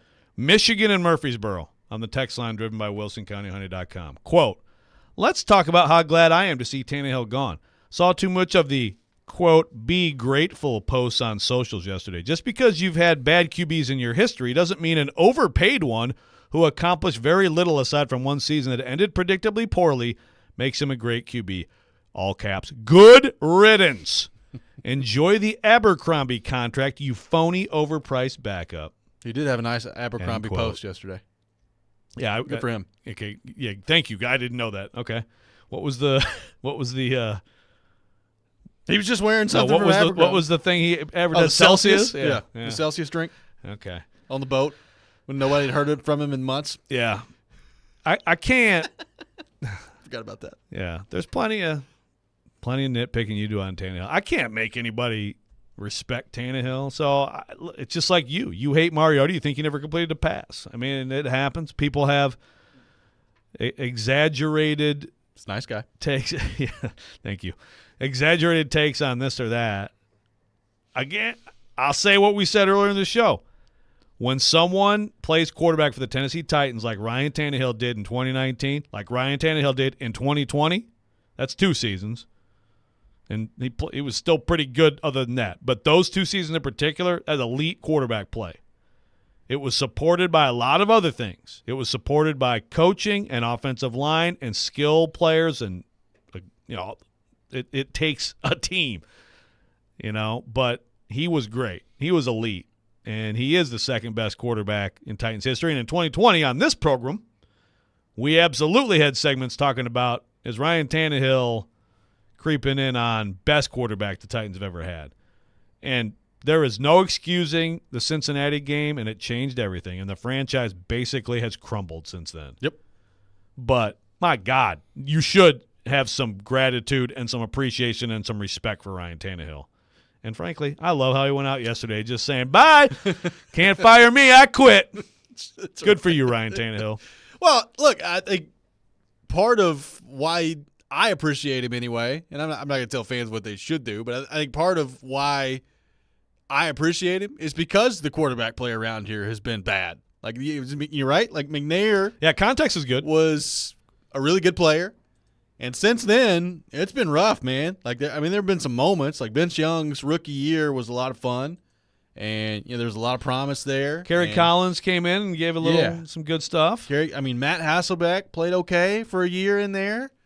I've watched Jake Locker play football. I've watched, Russ.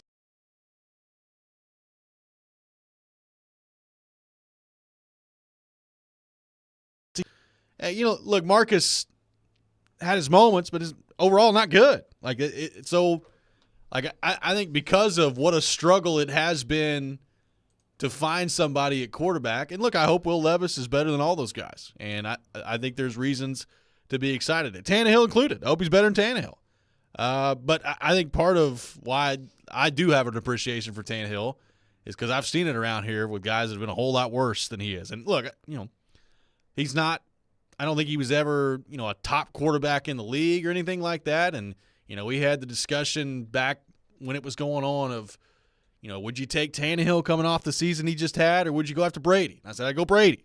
So, it's not like, I'm trying to compare him to Patrick Mahomes or anything, but I think overall his tenure here in Tennessee was very good. And one thing you can argue to me that's, it's just inarguable, he was the quarterback for the second most successful run of Tennessee Titans football that we've ever seen. And if you want to credit him for that, that's fine. If you want to give all the credit to Derrick Henry, that's fine. You can do that. But he was the quarterback for the second most successful era in the history of Tennessee Titans football. Yeah. And look, again, day that we've talked about a million times, but that day against Cincinnati, I mean, you beat the Bengals. You don't give the Bengals the ball.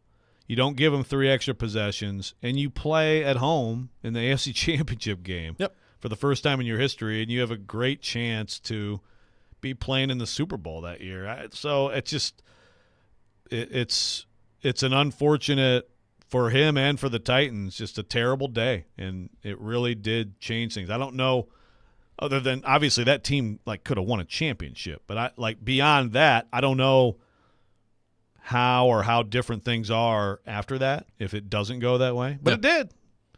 And he admittedly, I appreciate him for being open about struggling. I think he took a lot of crap for just some of the stuff he said in press conferences that, I mean, people, the whole thing this year, even with Levis compared to Will, what the hell was that? And even just my mentor back or I'm not his mentor. I mean, none of the stuff he said had the intent behind it that some people took. I think he's been a stand-up guy, a professional, and a very good player. And it doesn't mean that he should be remembered in the same universe as Derrick Henry is. Derrick Henry has a claim as the best player in Titans history.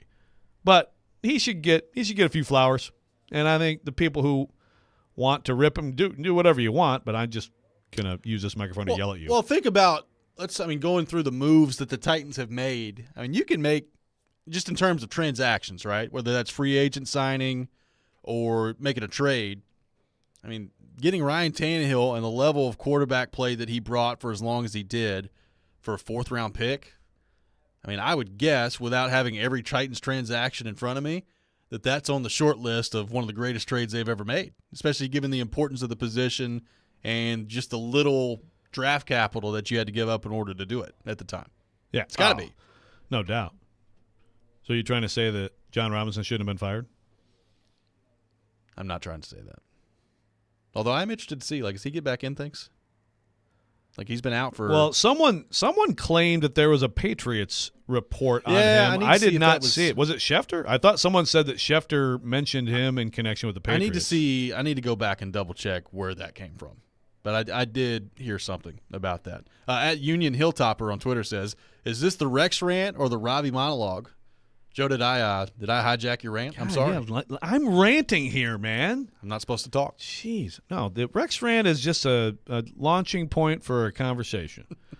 Why is Nick wearing his thing like that? Geezer, what are we doing in there, Look bud? like the kids in 16 Candles who put on the tinfoil hats. Why are you just not John commenting Cusack. on how I wear my headphones? Well, I just looked in there, and I'm like, what is going on in there? Joe, I do this all the time when I'm taking a break, when I don't need to always have... When he's not listening. When he doesn't want to listen to the show. Not true, because I have a monitor in here, so I can still hear you, Joseph. I feel like he sass likes to coming get from away Geezer. from. I feel like he likes to More- not listen to us as much as possible. More truth coming from Keezer. That's what it Ooh, is. Truth bombs. I guess It's we like might have Tannehill. one. Some Tannehill truth bombs yesterday. I guess so. If you missed it on Black Monday so far, so the coaching-wise, Ron Rivera has been fired today by the Washington Commanders. Arthur Smith got fired late last night / at 12:02 Eastern Standard Time this morning from the Atlanta Falcons. Carolina's moved on from their general manager, and they had already fired Frank Reich. So those have been the big moves to this point that we've seen on Black Monday. I wonder, so obviously we're looking ahead to the Titans and seeing what happens there. How many more moves do we think could happen today? Is anybody else in trouble that we're not thinking about well, right the now? Raiders coaching situation is up in the air, so that's one. But not a lot more. Dennis Allen with New Orleans. Could he be in trouble? I know they just put up 48 It seems points like, It seems like Allen and Eberflus are both, by reports, okay. Yeah. But there's always a surprise. Oh, there's always a surprise. Real quick on this topic, Dennis says that's the problem with how people judge player. Dennis, friend of the show and also unpaid graphic artist. Yes. That's the problem with how people judge players now. If they aren't elite, they just suck. There's no in between. Tannehill is a pretty good QB. Respect him as such. I think that's a very good point. Some people in particular seem to be great as ever, or they suck. No one in particular. I'm just saying. Yeah, 615-737-1025, our phone number. Coming up next, we'll be joined by our good friend Cory Curtis from News 2 for the first time in the calendar year of 2024. It's been a couple weeks since we've had Cory Curtis on the program. We'll have him coming up next. You're listening to Robby and Rexrode, 102.5, 106.3, The Game.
Final hour, Robby and Rexrode, 102.5, 106.3 The Game. Robby Stanley, Joe Rexrode, Nick Keyser here with you on this Monday morning. It's been a while since we've had a show on Monday morning with Christmas and New Year's and all that jazz, which means it's been a while since we've spoken with our good friend Cory Curtis. We do that now. We go to our 102.5 The Game phone line, driven by WilsonCountyHyundai.com, and welcome in Cory Curtis from News 2. Cory, good morning. Happy New Year. It's good to talk with you again. It's amazing you guys still have a show. The fact that you've survived my absence for this long is stunning. Really is. I'm glad we could got power through, It got though. dicey, man. It did get dicey. But Yeah, it's a little bumpy. I understand. It's all back to normal now. Yeah. The Packers beating the Bears. I mean, Titans beating the Jaguars. Yeah. Everything's back to normal. Everything's back to normal. So what did you make of that game yesterday, Cory? The Titans keep the Jacksonville Jaguars out of the playoffs. Derrick Henry has a vintage Derrick Henry game. And, man, that was a lot of fun to watch for number 22. It was. And also, I think, the thing that you watch, again, and you just say if the offensive line could have just been average this year, this team could have won the division. But they weren't average. And yesterday they were physical. They got a surge. The Jags, I thought, looked disinterested on defense at times. And they took advantage of it. And they had 21 points on the board at halftime, and you could argue they certainly, could have finished the game with more. But yeah, it just showed if that group can perform, that he can still perform. He's a different kind of back. There's no doubt about it, but he can definitely still play. And what they would have picked fifth if they lost and seventh with winning. I mean, guys, there's got to be a good player at 7, and I know how fans feel, but knocking the Jags out of the playoffs, especially after last year, I don't know. To me, that's worth it. Yeah. Well, and look, we know how I don't want to do draft talk, but just quickly. You went there, Cory. You're getting in there. I'll go quickly. But we know how quarterbacks often find their way higher in the draft than they are projected now. So I think one of those tackles is absolutely possible at 7. We'll see. But on the Derrick Henry front, Cory, yeah, I thought he was amazing on the field. I thought he also absolutely dunked on. I mean, he was amazing afterward, like dropped the mic, presser, speech to the fans, all that stuff. He also said things that if you just isolated this comment or this comment, you could come away thinking he's absolutely out of here, or boy, he really wants to come back. But what do you think his mindset is? Well, I think he's a professional, and I think he knows the reality, and that is, most of the time in this situation, guys aren't back. And so I think Joe, you and I are old, so we've been doing this a long time. True. I don't remember many games where it felt like a farewell quite as much as that one. From him, blowing kisses to the fans before the game, to the speech after the game and the post-game presser. It just had more of a goodbye to it than anything. He stayed after the game and signed autographs for an hour outside the stadium. I mean, there was just so much that, was preparing for this to be the end. They've got a ton of cap space.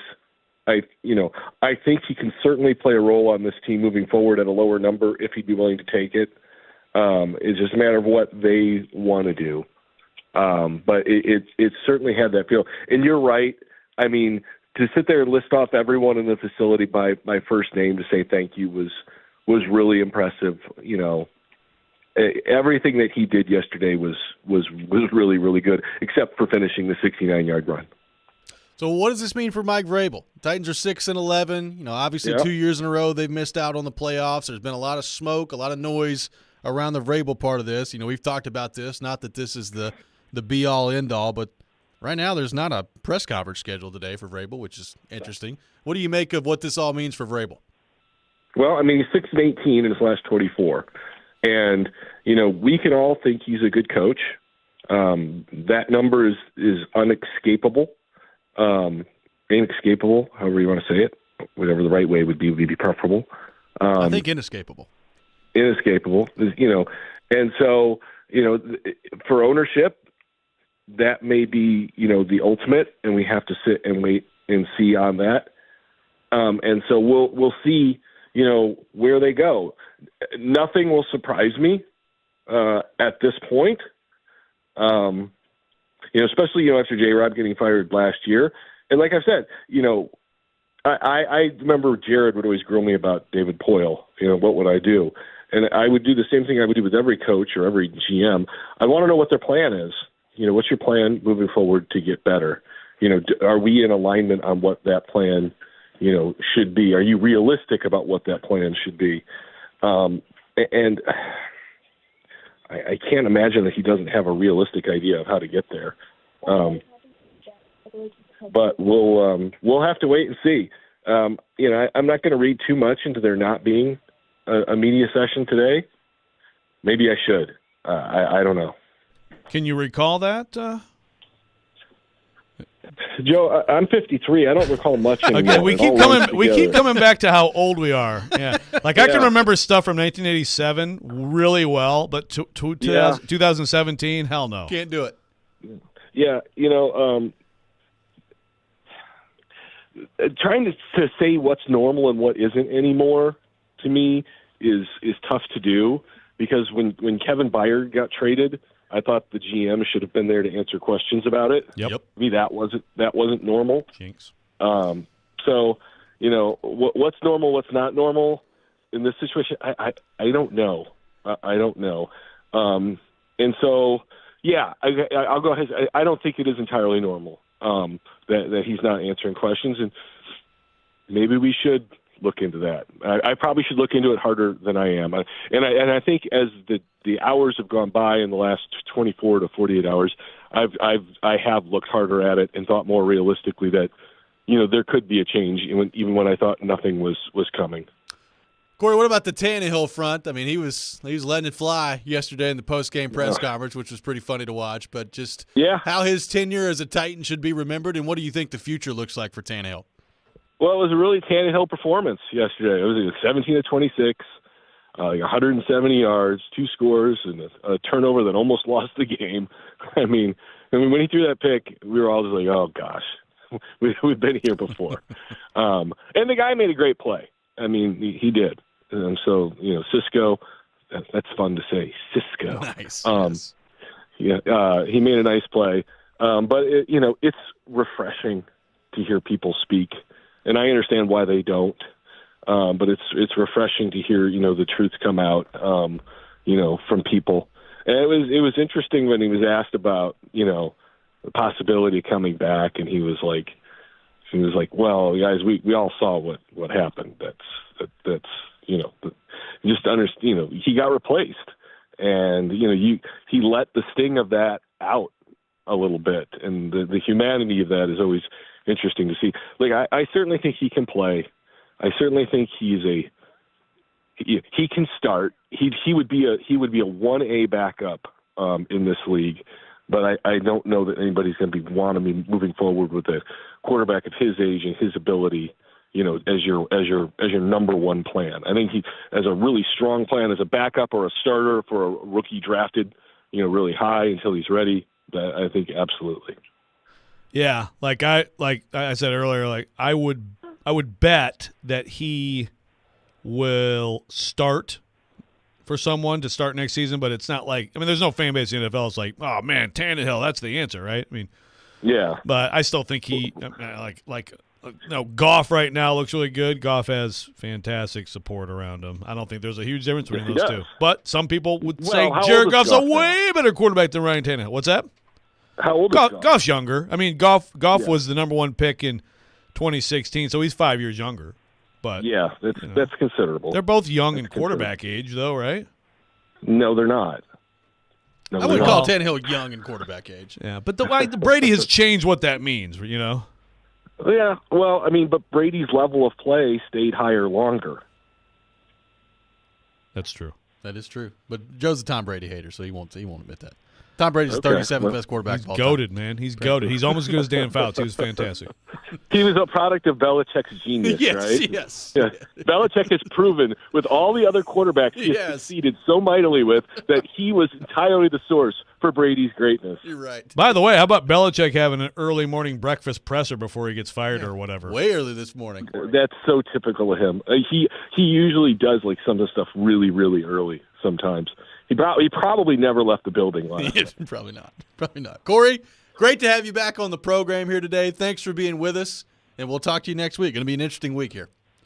Yeah, I'm just going to say from a selfish front, I hope there's not a coaching change because I'm tired. It's too much energy. God, I'm so with you. I'm tired. Thank you, Corey. All right, bye. Corey Curtis from News 2, our guest here on Robby and Rexrode. We'll take your thoughts on what Corey had to say. We'll get into Derrick Henry's performance against Jacksonville coming up next. Of course, we'll continue to monitor Black Monday in the NFL with firings coming in across the league. We'll keep you updated on what this could mean for Mike Vrabel as well. All that ahead. This is Robby and Rexrode, 102.5, 106.3 The Game.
Welcome back in, Robby and Rexrode, 102.5, 106.3 The Game. Robbie Stanley, Joe Rexrode, Nick Keyser here with you on this Monday morning. Appreciate Cory Curtis from News 2 for being with us in the last segment. Titans win yesterday 28-20 to close out the regular season. They knock Jacksonville out of the playoff race. So Jacksonville goes from 8-3 with, I believe, around a 98% chance to make the playoffs to out yesterday. Quite a collapse for them, very reminiscent of the Titans a year ago. And that's got to feel pretty good for Titans fans to knock Duval out of the playoffs. Any chance you remember what the Titans' percentage chance to win the division was when they were 7-3 and they got on the plane from Green Bay? I don't think it was 98%, but it was like 90. It was in the 90s. 1 or 2, wasn't it? Yeah. I don't know. Good memory. Just like Cory Curtis said. Yeah, man. A lot of memory going on. What was breakfast yesterday? Don't know. Derrick Henry, fun to watch yesterday. 19 carries, 153 yards, 8.1 yards per carry, had the touchdown. For some reason, they had the ball on the 2-yard line or the 3-yard line or whatever it was and didn't put him in and let Tajay Spears won that one in for a touchdown, which I was screaming at my television. Yeah. Come on, Tim Kelly. What are you doing? What are you doing? He's right there. Put him in. But they don't expect Spears to get the ball. They expect Derrick to get the ball. I don't care. Yes. No, I'm with you. But a vintage performance from Derrick Henry yesterday. Fun to watch. And then, he takes the microphone after the game, addresses the crowd in the stadium, has a lot of really good things to say in his press conference yesterday where I think he thanked each individual member of the organization by name, which was fun to watch. Well, overall, your thoughts on Derrick Henry, the day that was yesterday, and if that's it, what a way to go out for number 22. Yeah. You really can't write it much better than that, I mean, if there was at a certain point yesterday, I'm like, he's going for 2 bills today. He is going for 2 bills. And it slowed down a little bit. The Titans didn't have a lot of the football, actually, in the second half. But and also, they were very excited when they drew that offsides penalty right after Trevor Lawrence. I thought initially stretched it over, got in. You could see on the replay, you got to stretch a little bit more there. It was close. But it's like, and I tweeted this too, like, you have to run. I don't care if they stop you at the line of scrimmage. You have to run 3 straight plays with Derrick Henry at the 1 against the Jaguars, right? You have to try. So they get all excited. They draw a defensive offsides, and now you screw up the whole There's the thing. 99-yarder. It's gone. If they would have not gotten the offsides, they probably would have had a 99-yard touchdown from Derrick Henry, but we'll never know. We'll never know. But in all seriousness, he was fantastic. I thought he ran – look, I thought the offensive line did have some really good run blocking moments yesterday. If you go back and watch some of those runs, I'd say Brewer, Skoronski, and Andre Dillard in particular on some of those runs going left, they had some really good blocks. He ran up them, but he ran hard. The fact that he had the big one, it's the first big one he's had since before he fractured the foot. I wasn't sure he had that in him. And, of course, he made a joke saying I'm old because he didn't score on that. But, I mean, 69 yards. Nice. So it was a great day, and then he couldn't have been better after the game. Like, truly, a guy who has never been a lover of press conferences, but he had a lot of things to say. And pretty much everything he said was awesome. Well, and I'm with you. Like, I think a lot of people took it as a farewell yesterday, and I kind of read it as, hey, in case this is farewell, just want you guys to know how much I appreciate it and all those things, which is cool because you don't see that happen a lot. Now, granted, you don't see a ton of players like Derrick Henry either, but I thought it was cool that he recognized the moment. And again, nobody knows exactly what's going to happen here with him moving forward, but really cool that he recognized the moment and took the opportunity to address it yesterday, both with the crowd and with the media after. Yeah, someone made this point on Twitter yesterday. Someone just made it now in the text line. Speaking of bong brain, I was totally going to put this in my column yesterday, and I totally forgot. And now I forgot it again, but now I remember. Forsberg totally had a goodbye, right? Kind of a farewell thing, waving everybody just in case. Yeah. Didn't know. We didn't know. I mean, if you know it's possible and you want to express appreciation, then you better do it when you have the opportunity. Yeah. Now, with Pecorine, that kind of felt like he knows, right? Yeah, he knew. Yeah. Yeah. Exactly. I mean, it's different situations. But I thought it was really cool, really well done by Henry yesterday. And like I said, on the ground, 19 carries, 153 yards. It was a vintage Derrick Henry performance. It gets him up, over 1,100 yards for the season, kind of closing in on 1,200 yards.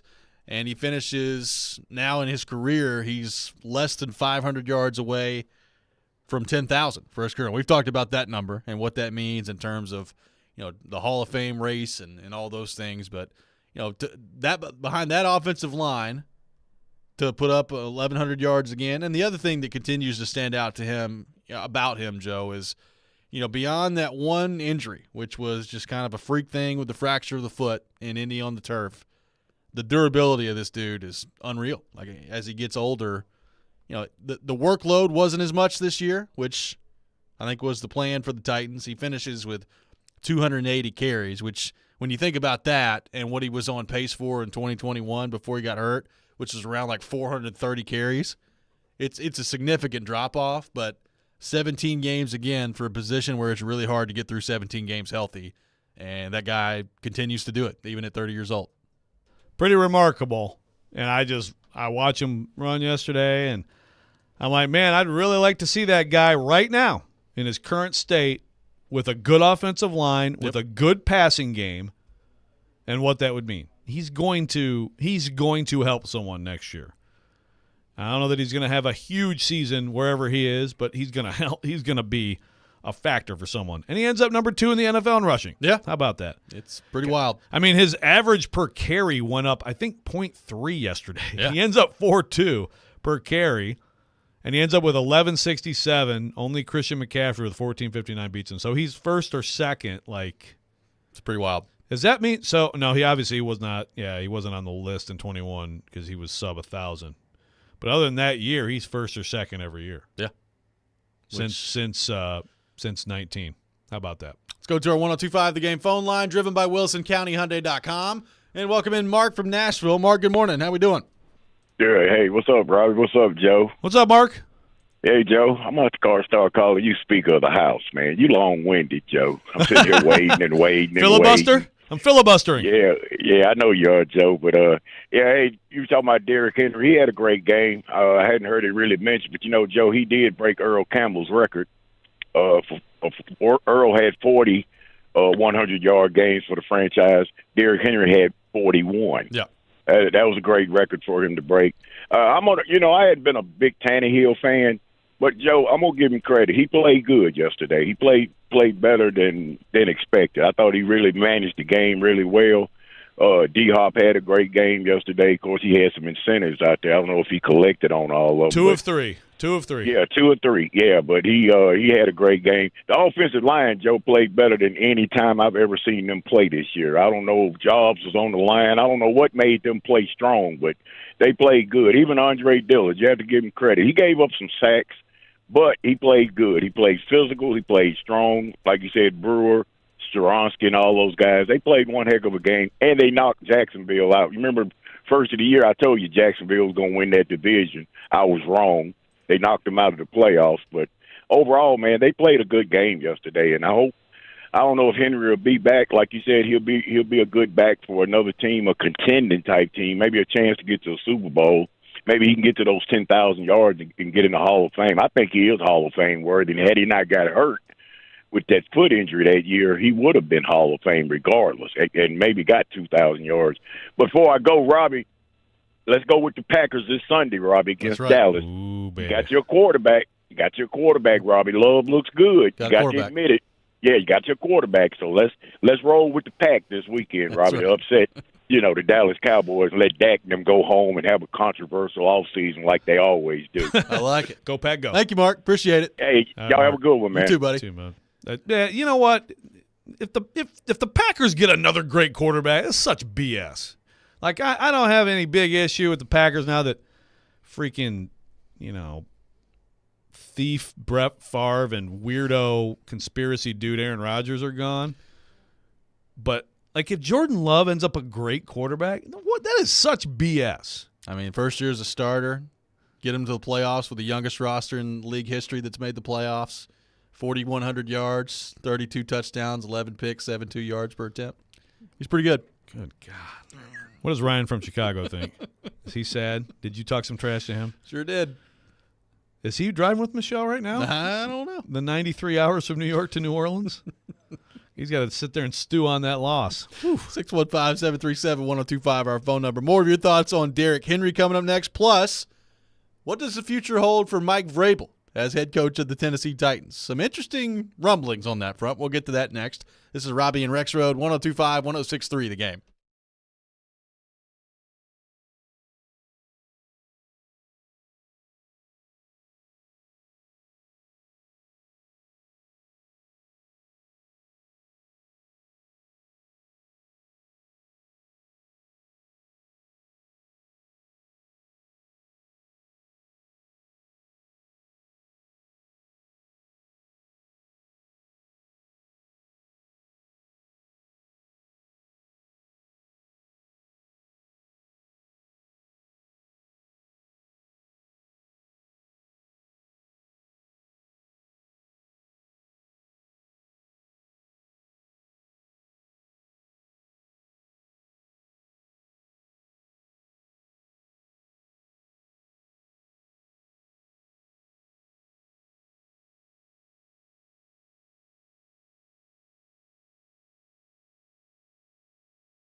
Welcome back in, Robby and Rexrode, 102.5, 106.3 The Game.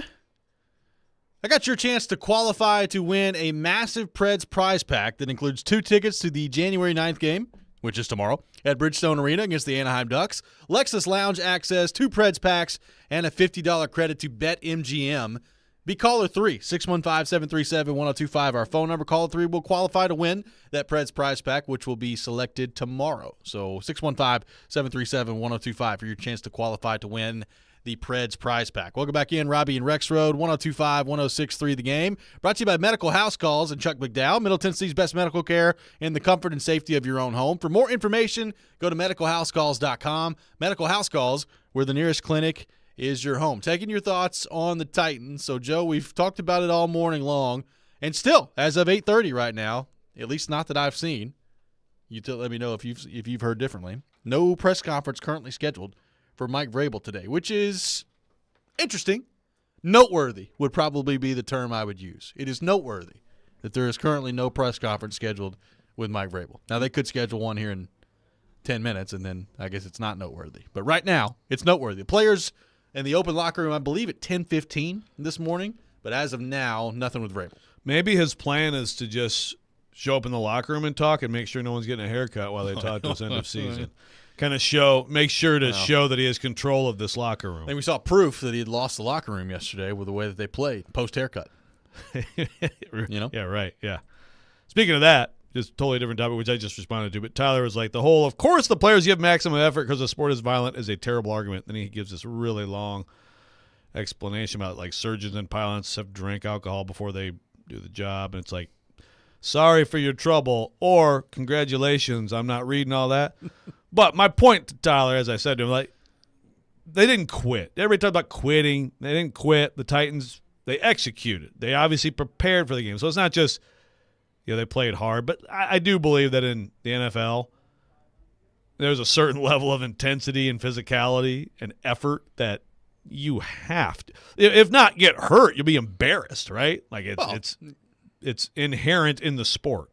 Well, the thing also, like, other than your select few guys, a lot of people on the field yesterday for the Titans are trying to stay in the league. Well, there's right? that too. Most guys on the field, guys in the field in an NFL game are trying to stay in the league. Yeah, so that's really what that's what it is. Well, and with you're just dogging it out there all the time. The way the contract structure is set up in the NFL, they'll cut you, man. They'll just move on and go do something else. Yes. So, yeah, I think for the most part, you see guys play with a heavy amount of effort. So, scale of 1 to 10, how much are we reading into Vrabel not having a press conference, or at least at the moment not being scheduled for one? I'll go 7.5. You're gonna make me go scale. Well, what? Okay, wait. But what do you mean? So 7.5? What? Well, I think it's a big deal. I think it's noteworthy that he's not in there. Like, there are some people that think that, it's no big deal at all. And Cory Curtis earlier said maybe he should be reading into it more than he is. But it's weird to me that he's not having, at least at the moment, not scheduled to have a press conference today. Yeah. I guess I'll join you in a 7.5. Jinx. Yeah, like Zach 7.25. Yeah. Zach points out that last year he had his end of season availability 2 days after the season finale, but it's Monday. I mean, Monday of the They played Saturday last year, though, right? To close out the year. Yeah, that's what I think that's his point. Like, it was 2 days later, but I think, essentially, for the most part, teams have these things today. Yeah. They have locker room cleanout, and the coach talks. And sometimes the GM talks, but the coach talks. So, yes. I'm here we are at 8:35. Yeah. I think that people should have an open mind about what may happen today. May or may not happen today. But an open mind. I agree. I mean, Diana Rossini threw this out there earlier. So this morning, Ron Rivera has been fired by Washington. We knew that the Panthers' job was already open, but they fired their general manager. Arthur Smith got fired by the Falcons last night. So right now, the Raiders have an opening, the Panthers, the Chargers, the Falcons, and the Commanders. Those are the openings in the NFL. And we got Commanders. Did Nick just give us the Commanders? Yeah, George Schultz after Harbaugh. They're after Harbaugh. Yeah. So they won't be alone.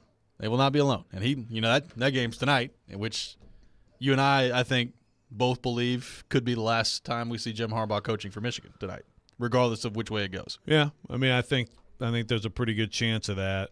2 years ago, he tried to get in the NFL, and it, there was still questions about him. Each year that they've done really well, he's grown more attractive to the NFL. He's a guy who lost a Super Bowl, and I think especially if he wins tonight, how perfect would that be? Go bring back your alma mater to prominence, win a national title, go back and go win that Super Bowl, because your brother is about to do it again. Maybe he might.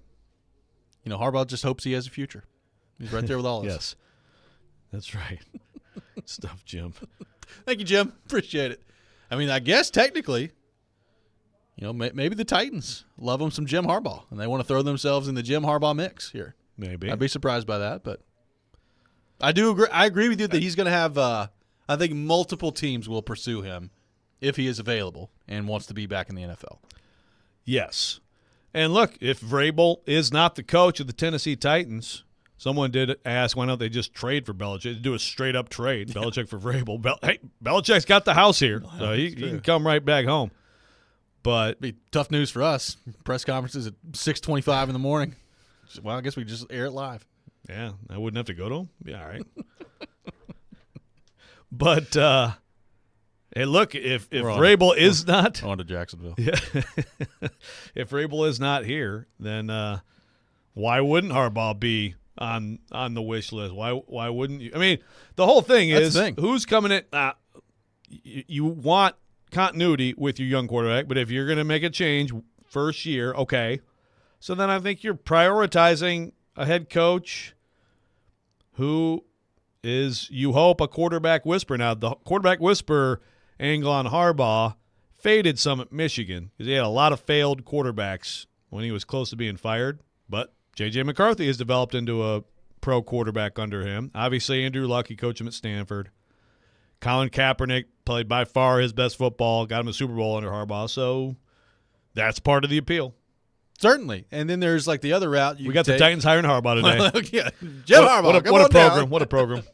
I mean, then there's the other, the other side of Bobby Slovic or, Ben Johnson from the Lions. Like, could you go the younger offensive coach kind of guru route that we see a lot of teams going with right now? And, it's going to be really interesting to see what happens here.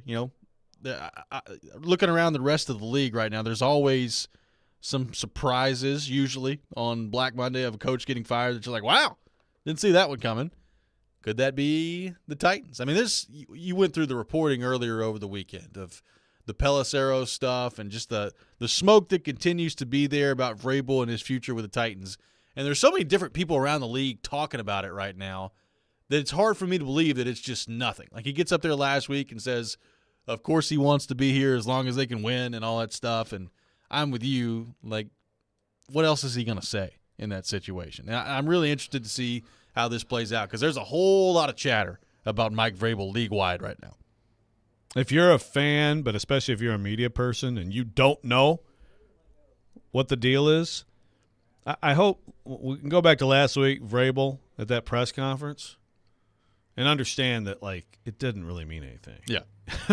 Because I saw, and including some people who cover the Times, like, yeah, the final word has been spoken. Everybody shut up. He's staying. He shut it down. Well, he said what you, of course, have to say in the situation. Right. So, again, worth asking the question, and that's fine, but it didn't mean a whole lot. And the smoke can't just be ignored.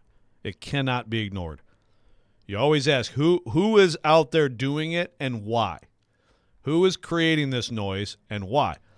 These guys like these people, Tom Pelissero and Schefter and Diana Rossini for us at The Athletic. I mean, they cover the whole league. Yeah. So, like, they may be calling and trying to find out what's going on, but, like, this is someone creating noise. So why is that? It's a great question. And there's a lot of noise that's been created on the Vrabel front, which, again, makes things really interesting to monitor today. We'll take your thoughts, 615-737-1025. Your final thoughts on the Titans for the day. Derrick Henry's performance yesterday. Mike Vrabel, what his future could be. We'll take a look at the playoff matchups that are finalized in the NFL as well. I'm excited about Wild Card Weekend coming up. We'll get into all that coming up next. This Monday, tune in at 6:30 is Washington and Michigan, which is tonight, face off in the College Football Playoff National Championship game, only on 102.5, 106.3 The Game, presented by Twin Peaks and Parman Tractor and Equipment. This is Robby and Rexrode, 102.5, 106.3 The Game.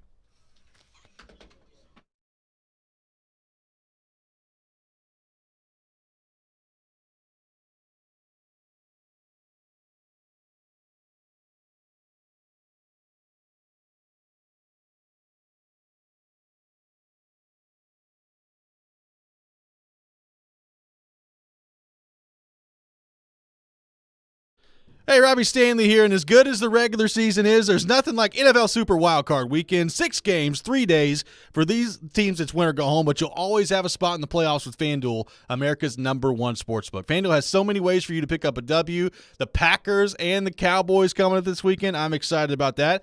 I think the Pack can cover in that game. I love the Bills to take down the Steelers in Wildcard Weekend as well. You can take it any way you want to take it. If you want to follow my picks, go to FanDuel right now. New customers get started with $150 in bonus bets guaranteed when you place your first $5 bet. Just visit FanDuel.com/Rob to join today. That's FanDuel.com/Rob. Make every moment more with FanDuel, official sportsbook partner of the NFL. You must be 21 or older and present in Tennessee. First online real money wager only. $10 first deposit required. Bonus issued is non-withdrawable bonus bets that expire 7 days after receipt. Restrictions apply. See terms at sportsbook.fanduel.com. Got a gambling problem? Call the Tennessee Red Line at 1-800-889-9789.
Welcome back in. Final segment of the day. Robby and Rexrode, 102.5, 106.3 The Game. Taking your thoughts on the Titans.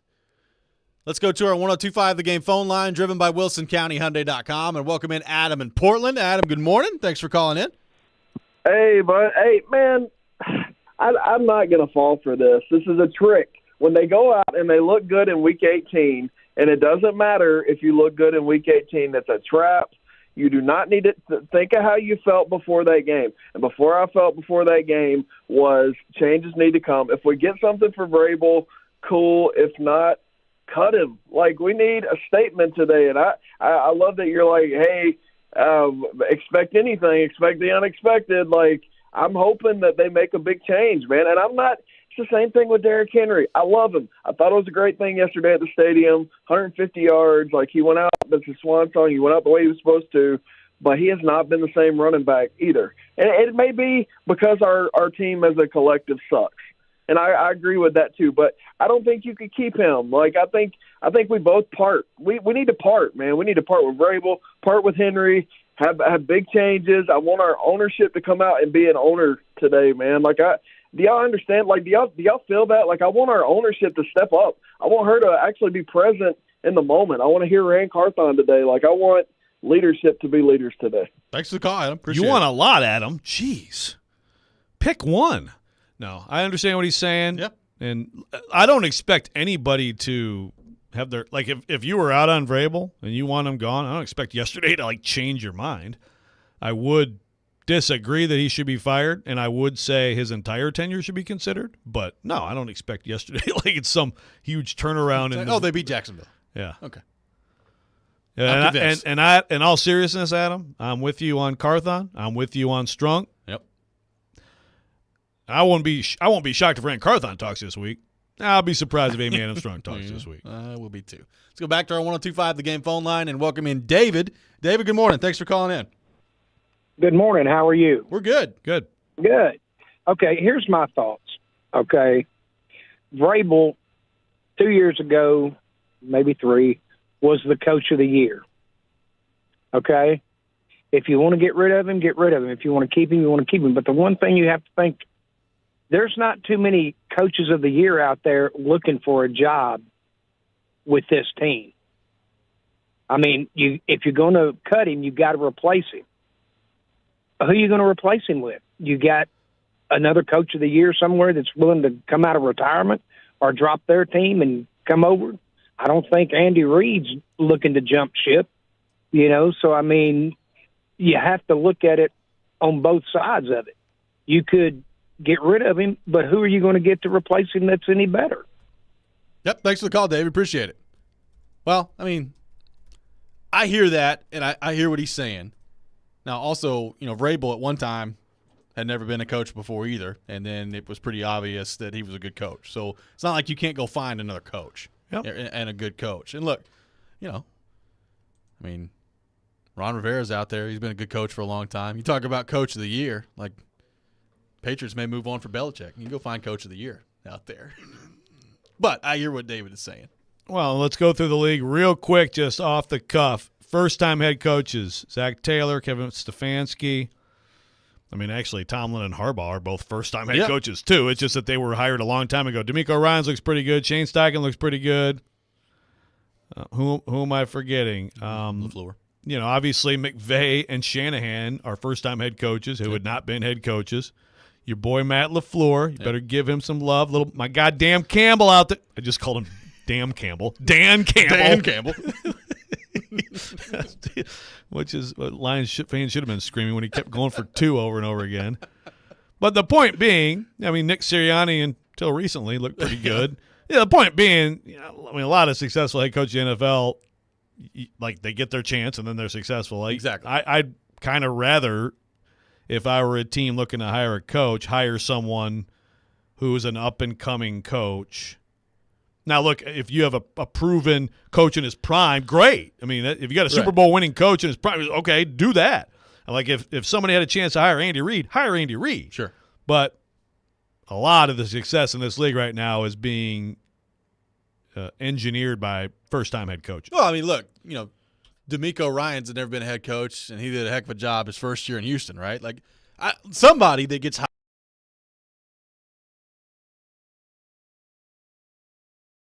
is gonna do great next year, and they're gonna do better than expectations, and that fan base is gonna be excited.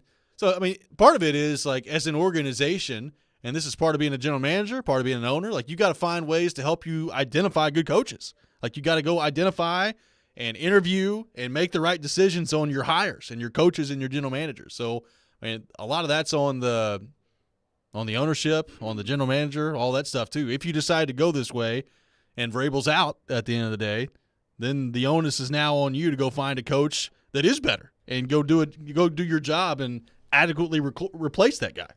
If that's how it goes down, and Rand Carthon is here and Vrabel's not, then Carthon, I think it's him hiring the coach, and then you're back to the same sort of arrangement you had with Robinson and Vrabel.